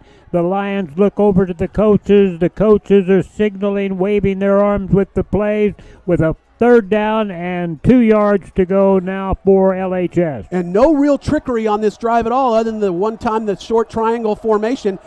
Jules Guard looking to pass again, and Jules Guard escapes a defender, and he's up to the first down and then a couple more. Nice work by Jules Guard, reading the defense, figuring out what to do. And I'll tell you, that pocket all night long has been collapsing on Jules Guard, and he's, for the most part, he's been able to get away from it, Hank. You know, that's true. And what happened there, you saw Jules Guard's ability to find that little bitty hole and scamper through.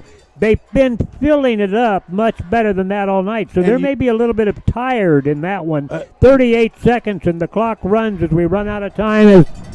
And first and 10, first and 5, 5 yards to go for the goal line. It hands off quick to Heck, and Heck's gained 2 yards on first down. Nice play, just following his blockers, getting a little bit of yardage. There is Heck. And that wind just picked up and now is blowing rather stiffly. Like I said, we have a little shower here. It's not a big shower. You can barely see it. You've got to look in the lights to see it. And you'd think that the Lions are going to like that. Oh, if anything, for just a little relief as far as the temperature goes on the football field. Here's a different kind of formation. Cole Watson in tight for the Lions. And that is going to be the end of the third quarter. Hank, can I call the rest of this play, please? I We're going to call timeout. No. We're going to take a 30-second timeout here. You're listening to Lawrence High School football on 1320 KLWN, 1017 FM, and streaming live on 810varsity.com.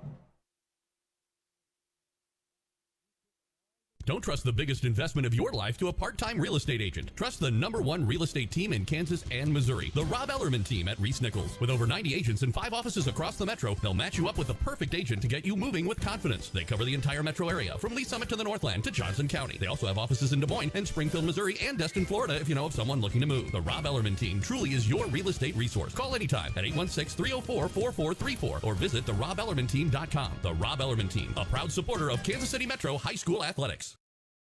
Through the years, you've always been there for each other. From the quiet moments. Honey, do you want some tea? No, I don't have to pee. Don't ask me that. The heart of every home is the kitchen. Let Midland Marble and Granite design and install a kitchen that will last for every stage in life, from babies to grandbabies and beyond. Get your dream kitchen now with custom crafted quartz and granite countertops from Midland Marble and Granite. Midland Marble and Granite, naturally. Jules Guard in the shotgun, hands off quick to Avion Nelson. Avion's got it in for the touchdown. Lions score! Lions score! First touchdown of the night. Thank you, Hank, for letting me take it. Avion Nelson gets a run in for the touchdown right up the middle. You played a great game on that play. You blocked beautifully, Matt, and I ran right behind you there. And even at my old age, I was able to get into the end zone because of your great block. First time we've had to see Glasgow kick in the rain. Let's see what he does on this one. My guess is it's going to go straight through. The ball is down, the ball is up, and it is good. Nailed 7-21. Lions are trailing 21-7 here in this third quarter. Lions just scored the first touchdown of the game. Let's see if maybe they can get a turnover next time, Hank, with you calling the ball. You're listening to Lawrence High School football on 1320 KLWN, 1017 FM, and streaming live on 810varsity.com. Back. High school sports fans, Trent Green here, and when I want the latest scores and news, there's only one place I go, 810varsity.com. Live scores, features, brackets, and even watch games live on the laptop, phone, or mobile device. Watch the Lee Summit, Blue Springs, and Park Hill schools, Blue Valleys, Olathes, Rockhurst, Miege, Lansing. The list goes on into Missouri and Kansas. And playoff broadcasts too, plus top 25, awards, and more. Check it out now, Kansas City's home for high school sports, 810varsity.com.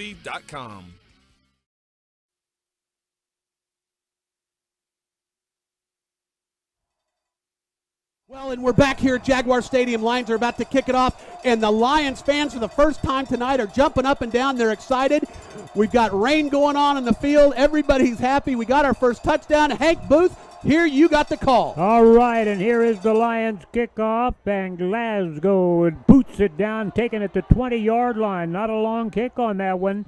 And the player picked it up, ran it back to about the 35, and he got nailed and driven sideways and backwards, and they'll put the ball down at the 31. So good trip downfield for the Lions players to get him stopped. Well, they seemed like they had a lot of fire in them. That kickoff team really did have a lot of fire. And they're used to having it, see it go sailing out of the end zone, but now this rain is being blown by that northerly wind right into their faces here in the fourth quarter. So the wind is in the faces of the Lions, but here come those Jaguars. And the snap back to that quarterback, rolling out to the left, turning the corner, getting a little bit of extra yardage on just a hard run out there. You look at this kid, he's just a junior, Jay Hayden, and when you say, boy, this kid is going to be good, Hayden Jay, rather, he's got 6 yards on that, and it's second down and a short 4 yards to go. Snap to the quarterback. He keeps it, jumps to the outside. Big gain, 50, 45, 40. Grab from behind. finally cleared down at the 37-yard line. Wow, what a running tackle by Evan Bannister. Evan came up from behind with big-time wheels. I had no idea Evan was that fast, and he came up and he just jumped on that quarterback's back.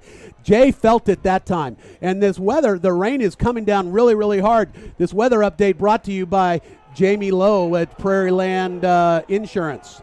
And Jamie, you just heard on the commercial prior to this, and now there's going to be a penalty called against the hometown guys, and apparently that happened after the play was completed, because they're bringing the chains all the way back down the field, and they moved it back to the 39-yard line. Now, maybe not a penalty, but they put the ball down at the 39 and first down there. From that shotgun again. And the handoff over the left side offensively for the Jaguars, and a pickup of just about 5 yards down. Well, no, they say a knee went down much shorter than that, just 3 yards on the pickup. Second down and a long 7 yards to go. We're just underway in the fourth quarter. The Lions are on the board, but they trail 21-7 in this ball game tonight. They've got to stop them here and get that ball back and in the end zone for themselves. Quarterback going to keep it, turns it up, and now the handoff had gone to the outside, and the Lions were there to take him down with a vengeance. Well, and I tell you, that is a Cole Mondi style hit right there, put on by Avion. Avion came up and just nailed that running back, and he felt it, man. What a hit by Avion. That is what we're going to call him from now on. That, my friend, was a Mondi. That was a Mondi style hit. Third down and 6. Third down and 6 to go. The Lions get to stop them right here if they've got a chance. Quarterback keeping. Looks upfield, turns upfield at the last second and gets about 3 yards. He's going to be short. It'll be a fourth down and a long 2 coming up. The Lions, Kenton Simmons was the man that made it from the outside linebacker spot. They're going for it, as you might expect. You bet they are, Definitely Hank. down here at the 32-yard line of the Lions. Fourth down, a long 2 yards to go. Oh, and we have a penalty. Did we have a Lions penalty? No, looks like that's going against the Jaguars. Oh, Hank. the Jaguars were in motion and moved that ball back 5 yards. Thank you, gentlemen. They have played almost error-free football all night long. Now here in this third and fourth quarter, the Lions have started playing much better, much cleaner, much sharper, and now it's their turn to take on a few mistakes. Now it's fourth down and call it a good 7 yards to go. Fourth down, 7 to keep the ball moving. The quarterback back in the pocket looks over to the sideline with the rest of the backs as he steps back now in a punt formation. Moves back and apparently is going to try to boot it downfield, and that is going to go right through the end zone. So, again, I think they may have been thinking, let's just give it to them down there. Yeah, you know what? That's a net 15-yarder. You got to love that, Hank.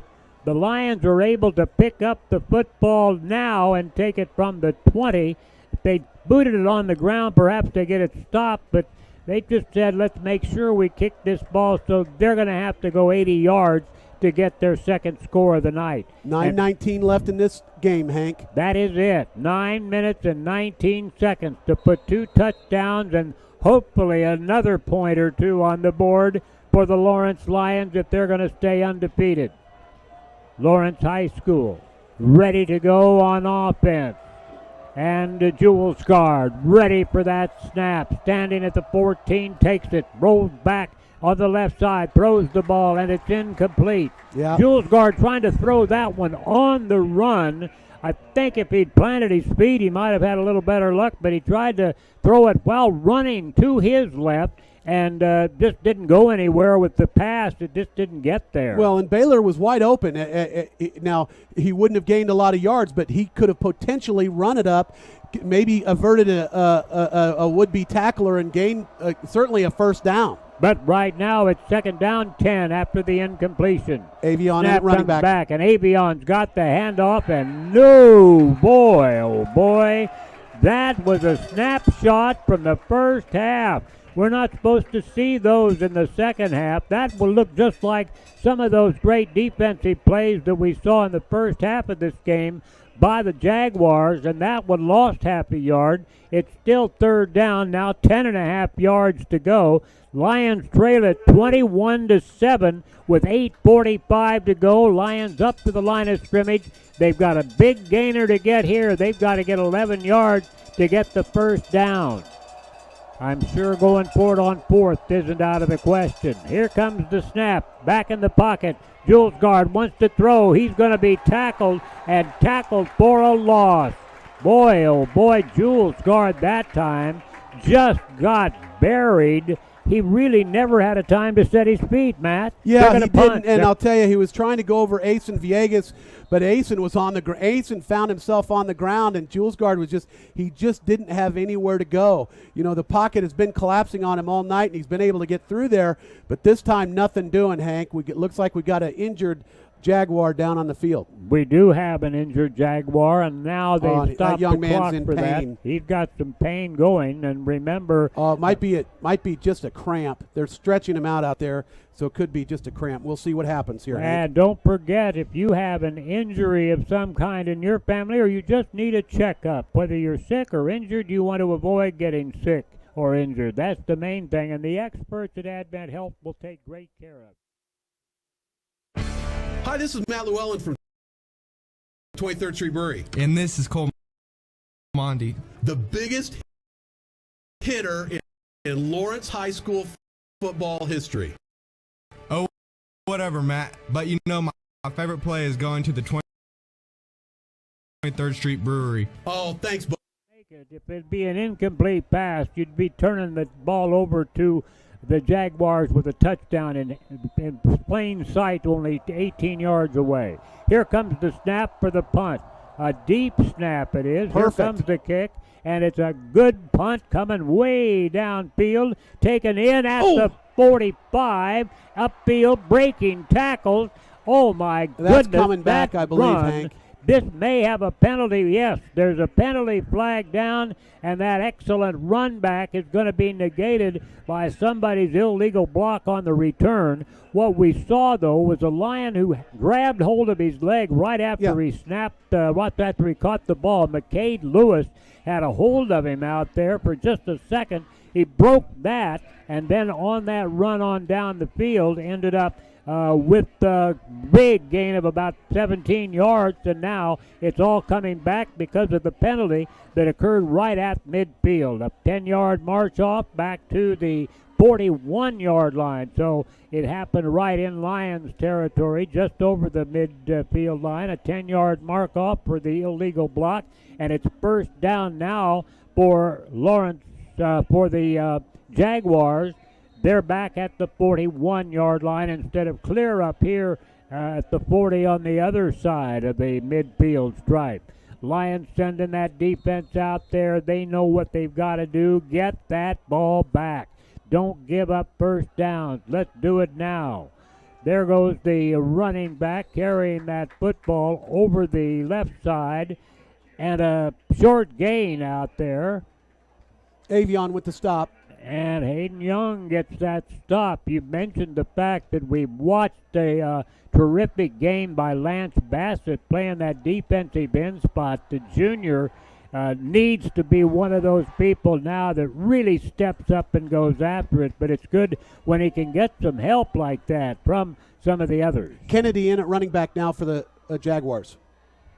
Running back is Kennedy. It's second down and 6 yards to go after 4 yards on first down. There's the handoff going over the left side, and there's nothing there on this one. The handoff and the first tackler came almost simultaneously, and the quarterback was going the other direction, looking back over his shoulder, while his teammate was getting swept to the ground after a half-yard pickup. Call it third down and 6. Yeah, Kenton Simmons and Bannister were in on that tackle, Hank. The guys up front did it right that time. They stayed in their positions. They got some help from the linebackers, and that makes it a short gain. Third down, long 6 yards to go. Lions have got to get them stopped again. Interesting formation for Lions. 3 men on the line. Rolling right, wants to throw. Dive, and a great throw and catch downfield, well into Lawrence territory. It's complete and out of bounds at the 33-yard line, and that is a killer. That is a killer because the Lions had him, and Lance Bassett was chasing down the quarterback, almost got to him, but not enough wheels. Jay's able to get away from him and get it down to Jones. Jones has been the man all night in the wide receiver position for the Jaguars. And he really made a straight catch right down the sideline. Not a Lion really close enough to defend him well. He broke free somehow. We didn't get a chance to see that over with no replay here, but here's first down well into Lawrence territory. Quarterback is going to get swarmed this time. He'll lose a yard. That hasn't happened many times tonight, as that young quarterback, the junior, has really done a super job for his team. Hayden. And Malik Morris Ramirez in there for the stop, so you love getting another name called, Hank. Nice stop, nice penetration for Malik. And a loss of about 2 yards. Call it second down and 12. Back to the 34-yard line. Lions got to get that ball back. They only have 5:48 left to go in the game to catch up. They're trailing by 2 touchdowns. Second down, 12 yards to go. Quarterback rolls back, throws the ball, and it's blocked. Yes. Knocked down. Evan Bannister, the man, comes right through there and blocked that thing. I think Evan had visions of trying to catch it thing. Then that linebacker, the senior linebacker, jumped high and knocked it down. Third down and 12 yards to go now. Boy, they're taking lots of time, aren't they? Well, you would expect nothing less. No, sure. Third down and 12. This is the kind of play you've got to make if you can't get that ball back here. If you let up and have another touchdown or even a field goal scored, they'll have the wind at their back. The rain has let up now, but still coming down a little bit, but it's not coming down nearly as hard. There's the handoff, right straight up the middle. He gains back the 2 yards lost and about another yard, and that's it. Fourth down and 9. Fourth and 9. Will they try to punt that ball and keep it inbounds and make the Lions go for the next I think drive they just go for it. I mean, that's what I would do if I were them, Hank. That looks like they've got the punter back there in position, but there's a quarterback also back there that could take it. It's a fourth down and 9. No, they're going for it. Jay's going for it. Yeah, He's they in look over to the position. side, and Jay, the quarterback, looks for the sign. Now they look for it again. 2 seconds left. 1 second. They're going to take a timeout and let the clock run all the way out. They take the timeout in time. No penalty. Fourth down and 9 coming up when we come back from a 30-second timeout. Lions trail 21-7 with 4 minutes 50 seconds to go in the ball game, and what could be the most important fourth down run or pass of the night coming up right here on KLWN. Depend on it. Fall is upon us, and so is the time to tune up that furnace. Don't miss the $49 special from Neil Harris Heating Service Experts. That's right, get your system tuned up for just $49, and you don't even have to be a Service Experts Advantage program member. Call 816-629-5343. That's 816-629-5343. Or schedule online at any time at neilharrisserviceexperts.com. That's neilharrisserviceexperts.com. And get ready for winter today.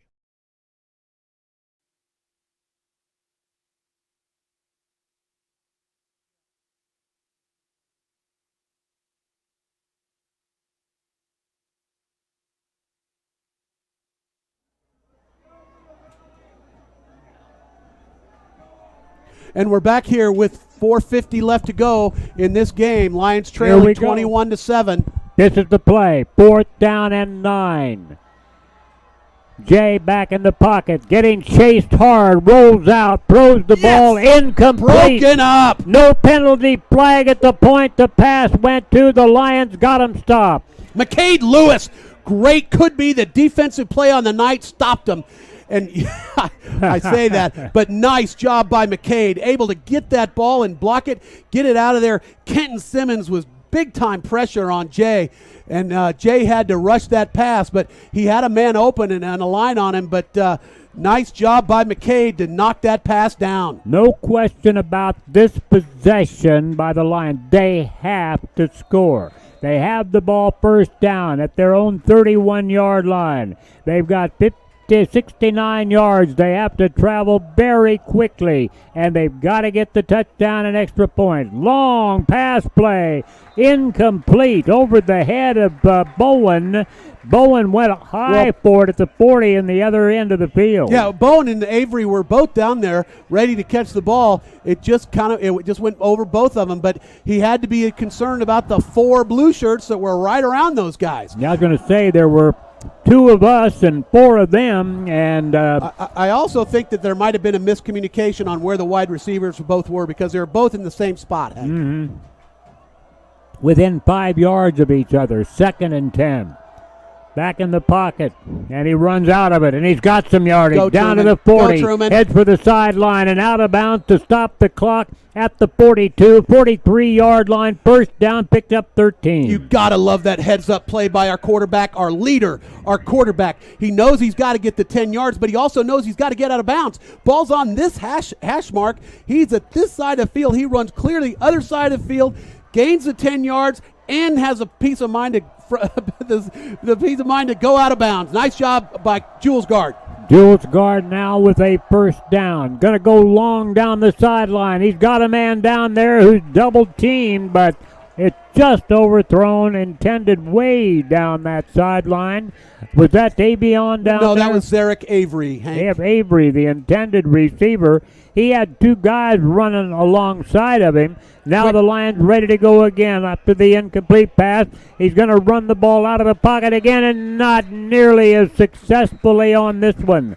If you're wondering, the Lions have all 3 timeouts. 4:14 to go. Do we have an injured Lion or a timeout? No, just a guy getting slow. Cole Watson was just slow getting up, and it kind of had me worried a little bit. But now the timeout has been called. The Lions use timeout number 1 of 3. They're at 3rd down, and only about 3 yards picked up on that one. So call it 3rd down, and they've got 8 on the scoreboard. I think it's closer to 7. 3rd down coming up for the Lions with this timeout. We'll be back in 30 seconds.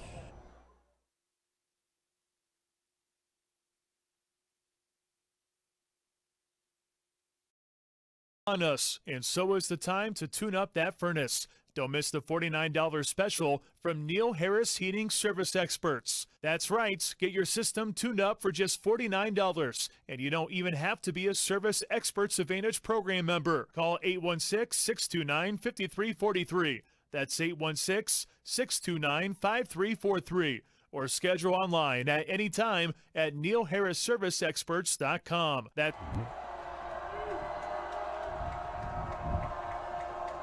Third down. 8 to go. Pass down the near sideline. Caught. First down, Lion. Baylor Bowen. Bowen went high in the air. He hasn't had a chance to catch many tonight, but he sure caught that one. They'll stop the clock for a few seconds while the linesmen bring that chain down the line on the far side of the field to mark the first down. Now the clock runs. 4 minutes to go. Lions need 2 scores. This one right here and one more. And now trying to run out of that pocket again. The quarterback tackled for no gain. 2nd down 10. The clock continues to run. 3:45, 3:44. Now back to the line of scrimmage come the Lions, and the quarterback, Jules Guard, has very little time to work with. Truman waiting for the snap. Takes the snap, waits to throw, now looks, and is going to be throwing the ball, but oh my. There's the flag. Now we've got an interference called. No interference calls all night long, and a few that you just had to shake your head at and go, wait a minute, what happened there? That was interference. Now let's see what they're going to do with the ball. They're walking back this way. This is a penalty from the line of scrimmage, not a point of the foul penalty. In high school, this is a 15-yard mark-off, and that's what they're doing. an automatic first down. And automatic first down. So the Lions will get a first down on this. Now they walk the other way. Instead of being down at about the 13-yard line or the 10-yard line, they're back at the 25, and it's first down. First down at the 25 of the Jaguars. Jules Guard going to throw it, passes it on the sideline, and that was a beautiful catch. And he did catch the ball inbound. Bowen somehow had 2 feet inbound down at the 14-yard line for another first down. How did he catch that ball and stay inbound? Well, it was a nice catch and throw. I mean, that was right on the money, right where it needed to be, just for exactly what needed to happen to stop that clock. 3:18 to go. Bowen did get out of bounds, and the Lions are threatening for touchdown number 2. Now a penalty flag flies. The quarterback had to lower his head and hope for the best, dive forward. He got clear to the 5, but a penalty flag came flying out in the vicinity where you think it may be an illegal block against the Lions, and they're walking this way. Yep, they're coming the wrong direction, folks. A holding penalty in all likelihood called here against the Lions with 3:11 to go here, and they walk backwards. Now they will mark the penalty off from that 14-yard line and mark it back. Is that just 10? Yeah, 10-yard penalty. They put it back on the 24-yard line. So first and 20. That's a first and 20 situation now, but more importantly, it used up seconds on the clock after the play was run. The play got down to the 4-yard line by Jules Guard. Lawrence Hyde trying to get this touchdown. Jules Guard rolls to the right, rolling way out of the pocket. Now he's going to tuck it and run. Gets back the penalty yardage and a couple more. Gets out of bounds to stop the clock at 2:56. And again, heads up on Jules Guard. Great fake to Avion in the backfield. A lot of the Jaguars were fooled. They thought Avion had it, but nothing doing. Jules Guard able to roll out and gain 9 big yards on first down, bringing up second down and 11. Or are they calling it 10? Yeah, second down 11. Just about 11 yards, and again, Lawrence Hyde's got to score and score quickly and then get that ball back quickly. Snap back, Jules Guard hands it off. Avion jumps to the outside, jumps again. He's got some room. Turns the corner, down to the 5. Touchdown! To the end zone, and did he get touchdown? Yes! Avion Nelson, Lawrence High School. And my partner is yelling now to high heaven here, and with good reason. No flags down. Avion Nelson, what a running play he made. Second touchdown of the night for Avion, and wow, Lions are actually back in this game. Here comes the onside kick with 2 minutes and 47. Let's kick an extra point here first, I know. Matt, okay? This is all right. We've Here got comes Glasgow. the extra point. We've got Glasgow. This is a given. Glasgow's up to kick this ball. Here's the snap. Ball is down. Kick is up, and it's perfect. Mr. Automatic. 14 points. The Lions trail by a touchdown. Less than 3 minutes to go in the game. Is an onside kick coming up? We'll find out when we come back after this short 30-second break.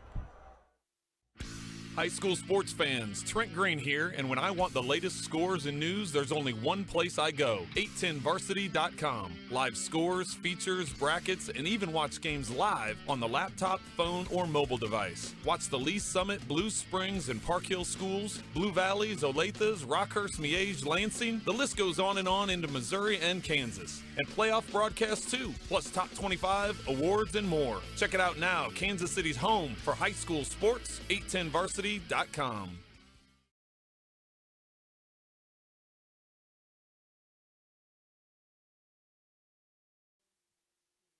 Fought back. They put one touchdown on the board on the first play of the fourth quarter.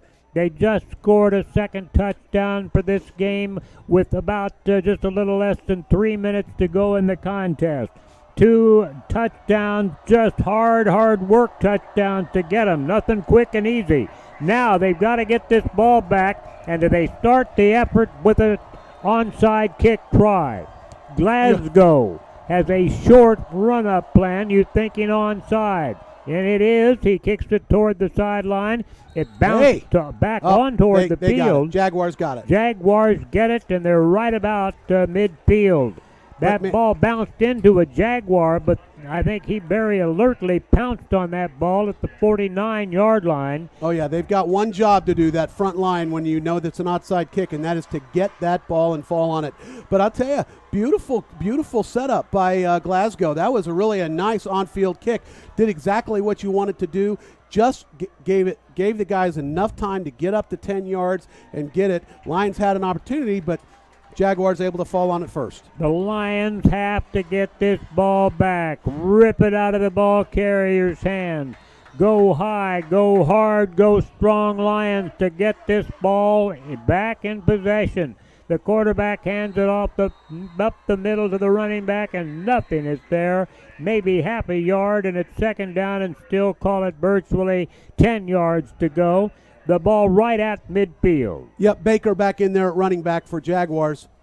Kennedy out, Baker in. Lawrence High School had about 4 guys from the middle of that defensive line in on that tackle, and that includes a guy whose name we've called a lot tonight, Lance Bassett. Second down, now we'll just call it 9 yards to go. 21-14.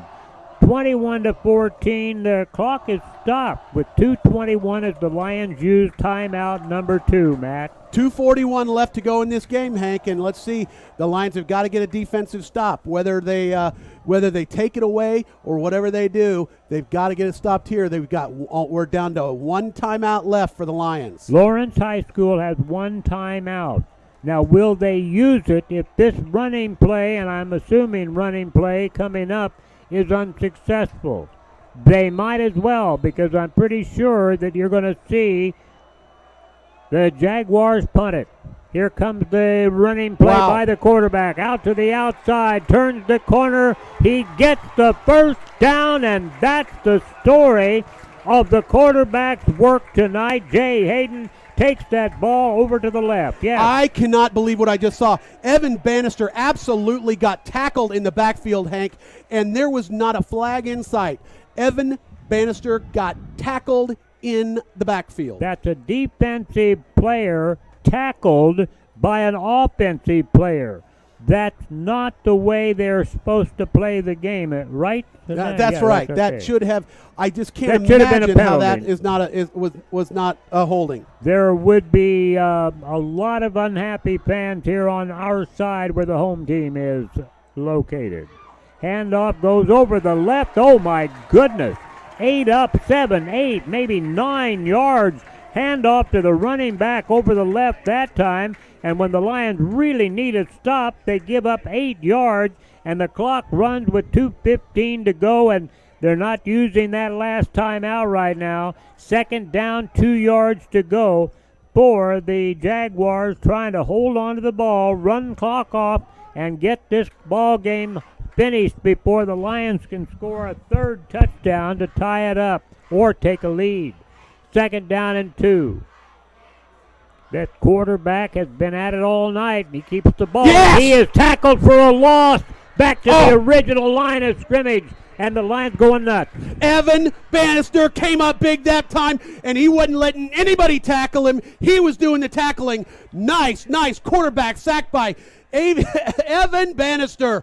That now is the defensive play of the night, Hank. What a stop by Evan. He never had a chance to escape Evan. He was aimed for his legs from the time he got up this morning, and he took him down for an 8-yard loss back to the original first down mark point at the 32-yard line. Third down and 10. The clock stopped with the Lions using their final timeout. 1:45 to go. And you know Coach had to love that, because he told those guys, we have got to get a stop, got to get some heart, do whatever it takes. We've got to stop these guys if we want a chance at winning this game. And they finally came up with a big one on defense here in this final drive. And they did make a big play, and Bannister was the man. Here we go. Defense, third down, 10 to go. Quarterback hands it off, run to the left side, and still on his feet, chugging along, getting some yards. Some of the Lions are saying he fumbled the ball. They're jumping all over the place. I think it's anger now, because they did not give a turnover to the Lions, and they thought they had a turnover, Matt. I'm not They sure did. what I'm happened watching- down there, but it that's wasn't. The players absolutely thought they had it. I'm watching the sidelines to see the coach's reaction, and I'm not getting Fourth anything down. from the sideline. Here's the game. This is it. One way or the other. Fourth down. A long 7 yards to go. The Lions stop them here. Get the ball back. There's a chance. They don't stop them here. It's over. Fourth down and call it 8 yards to go and a timeout used up now by the Jaguars. Let's keep it right here. I can't stand a minute. A minute is on that clock. And If they took it all Lions- the way down. Just smart coaching Yeah, that on was this it. team. They just- This they were letting Jaguar it run team out. has got it all. They've got coaching. I mean, it's a program. Hey, did you see the guy that they've got on that coaching staff? Well, Gene a Weir. fellow by the name of, I remember the name, Gene Weir Yep. from Olathe North, state champion several times. Went to Texas, played great football in the Texas ranks for a few years. Came back home, was a head coach over in Olathe again. Now he's an assistant coach, an offensive line coach for this Jaguar football team. Well, and he coached at KU a couple years too. Yeah, that's true. Before he came over here to Mill Valley, And and I helped was with- just as shocked at you, Hank, when I saw him on the sideline. But a guy like Gene Weir, he's never going to get football out of Here his we system. go. Fourth down. This is the play. This is the ball game. Right here, fourth down. A long 7 yards to go. Trying And to get now the they're Lions to come off. stepping back into a punt look. Will he punt? He's going to. He kicks the ball away, looking for the sideline. It bounces out of bounds inside the 10, right at the 9-yard line. That is the perfect pooch cook that young man's been looking for on 2 other occasions tonight, and the third time was a charm. It got him that out-of-bounds roll at the right between the 8 and 9-yard line, and the Lions now, with 53 seconds on the clock, have a long 92 yards to go from their own 8-yard line to the end zone of the Jaguars. And Jules Guard waits for the snap, takes it at the 2. Gotta throw it now, guys. Got That a man. pass is Caught. got. He caught that pass at the 24-yard line, then got shoved backwards. Who made the catch, man? Sam Cito. Sam Cito, I think it's first catch of the night, and a dandy. That one went clear to the 25. Here's another quick throw out to the outside, Yeah. and it's incomplete. Frankly, it was a short pass. I'm glad it was incomplete. Oh, that was absolutely designed, Hank. You knew it's like if he makes the catch, he's right there, ready to jump out of bounds. If he doesn't make the catch, it stops the clock. So either way, you can't say that was bad. 39 seconds left on this clock on the 25-yard line. But Matty had to dive for the ball, and he couldn't have gotten out of bounds if he caught it. He would have been down inbounds. Lions trailing by 7. Second down, 10 yards, but they've got to get to the end zone. Oh, and now they have tackled a quarterback for a loss. They got in on top of him as he tried to run out of a hole. He's done that several times here in this third quarter. It's a loss of 2 yards. It's third down and 12. Clock runs with 19 seconds.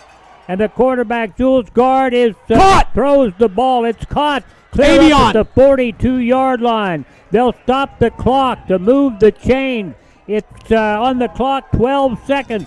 The Lions have 12 seconds to get the last 58 yards. Snap back. And a quick rounding of the game ball, and the quarterback threw it down on the ground immediately as clock stops the clock. How in the world did they run 5 seconds? There is no way they were able to run 5 seconds off the clock there, Hank. It had 12 seconds when they stopped it to move the chains, and then miraculously 5 seconds runs off the clock. There's no way 5 seconds ran off the clock. But I don't have sour grapes. Seven points behind are the Lions. They've gotten a couple first downs. Ball on the 42-yard line, their own 42. Here we go. They've got to go 58 yards. Got to go 58 yards in this play, left. and maybe one more back in the pocket. He's got to throw it. Throws it short, incomplete.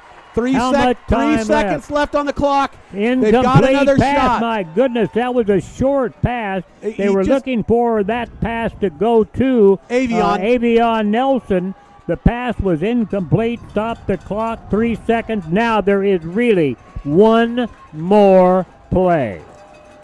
This one has to go all the way from the 42 down to the end zone for the Lions to have a chance to get the game tied or won.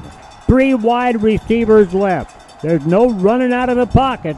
There's no more chances after this one. Go long, and go long again. Long He's got pass. a man. High in the Oh! ball is batted down. The zeros stretch across the clock. A perfectly thrown pass, but Avion Holmes had it batted out of his hands. Avion Nelson unable to catch that. He had 3 guys defending him, and the Lions, after a very, very rough first half, where they were outscored 21-0, fight back in this fourth quarter with 2 touchdowns, have the ball and a chance to win a game or get it tied anyway against this undefeated and still undefeated Mill Valley High School team. These guys could end up playing some more football before the year is over. You never know about the playoffs these days.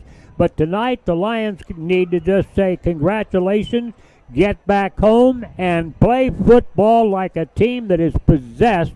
They can't lose any more and expect to keep any run going for this season for any kind of a run at the state title in the future. This is one game. They've got several more that they've got to win in the Sunflower League, but this is one good football team they played tonight. We knew Mill Valley was good. I thought they were about twice as good as I thought I'd heard they were. Your thought, Matt? Well, certainly this is a program. This is what Clint said. The Mill Valley has developed a program here, and it is extremely well coached. Longtime coach has been here. Now you've got Gene Weir on the staff, who we don't have to tell anybody about the quality of coaching that man's going to give. And to be quite honest, Hank, I mean, if you want to break it down, I just don't think the Lions are ready to play in this first half. You said it. I'll back you up on it all day long. That first half, they played like, hey, we go out and win this game. This is Mill Valley. We haven't even heard of them, never played them before. Guess what, guys? They were ready to play football, and you were not.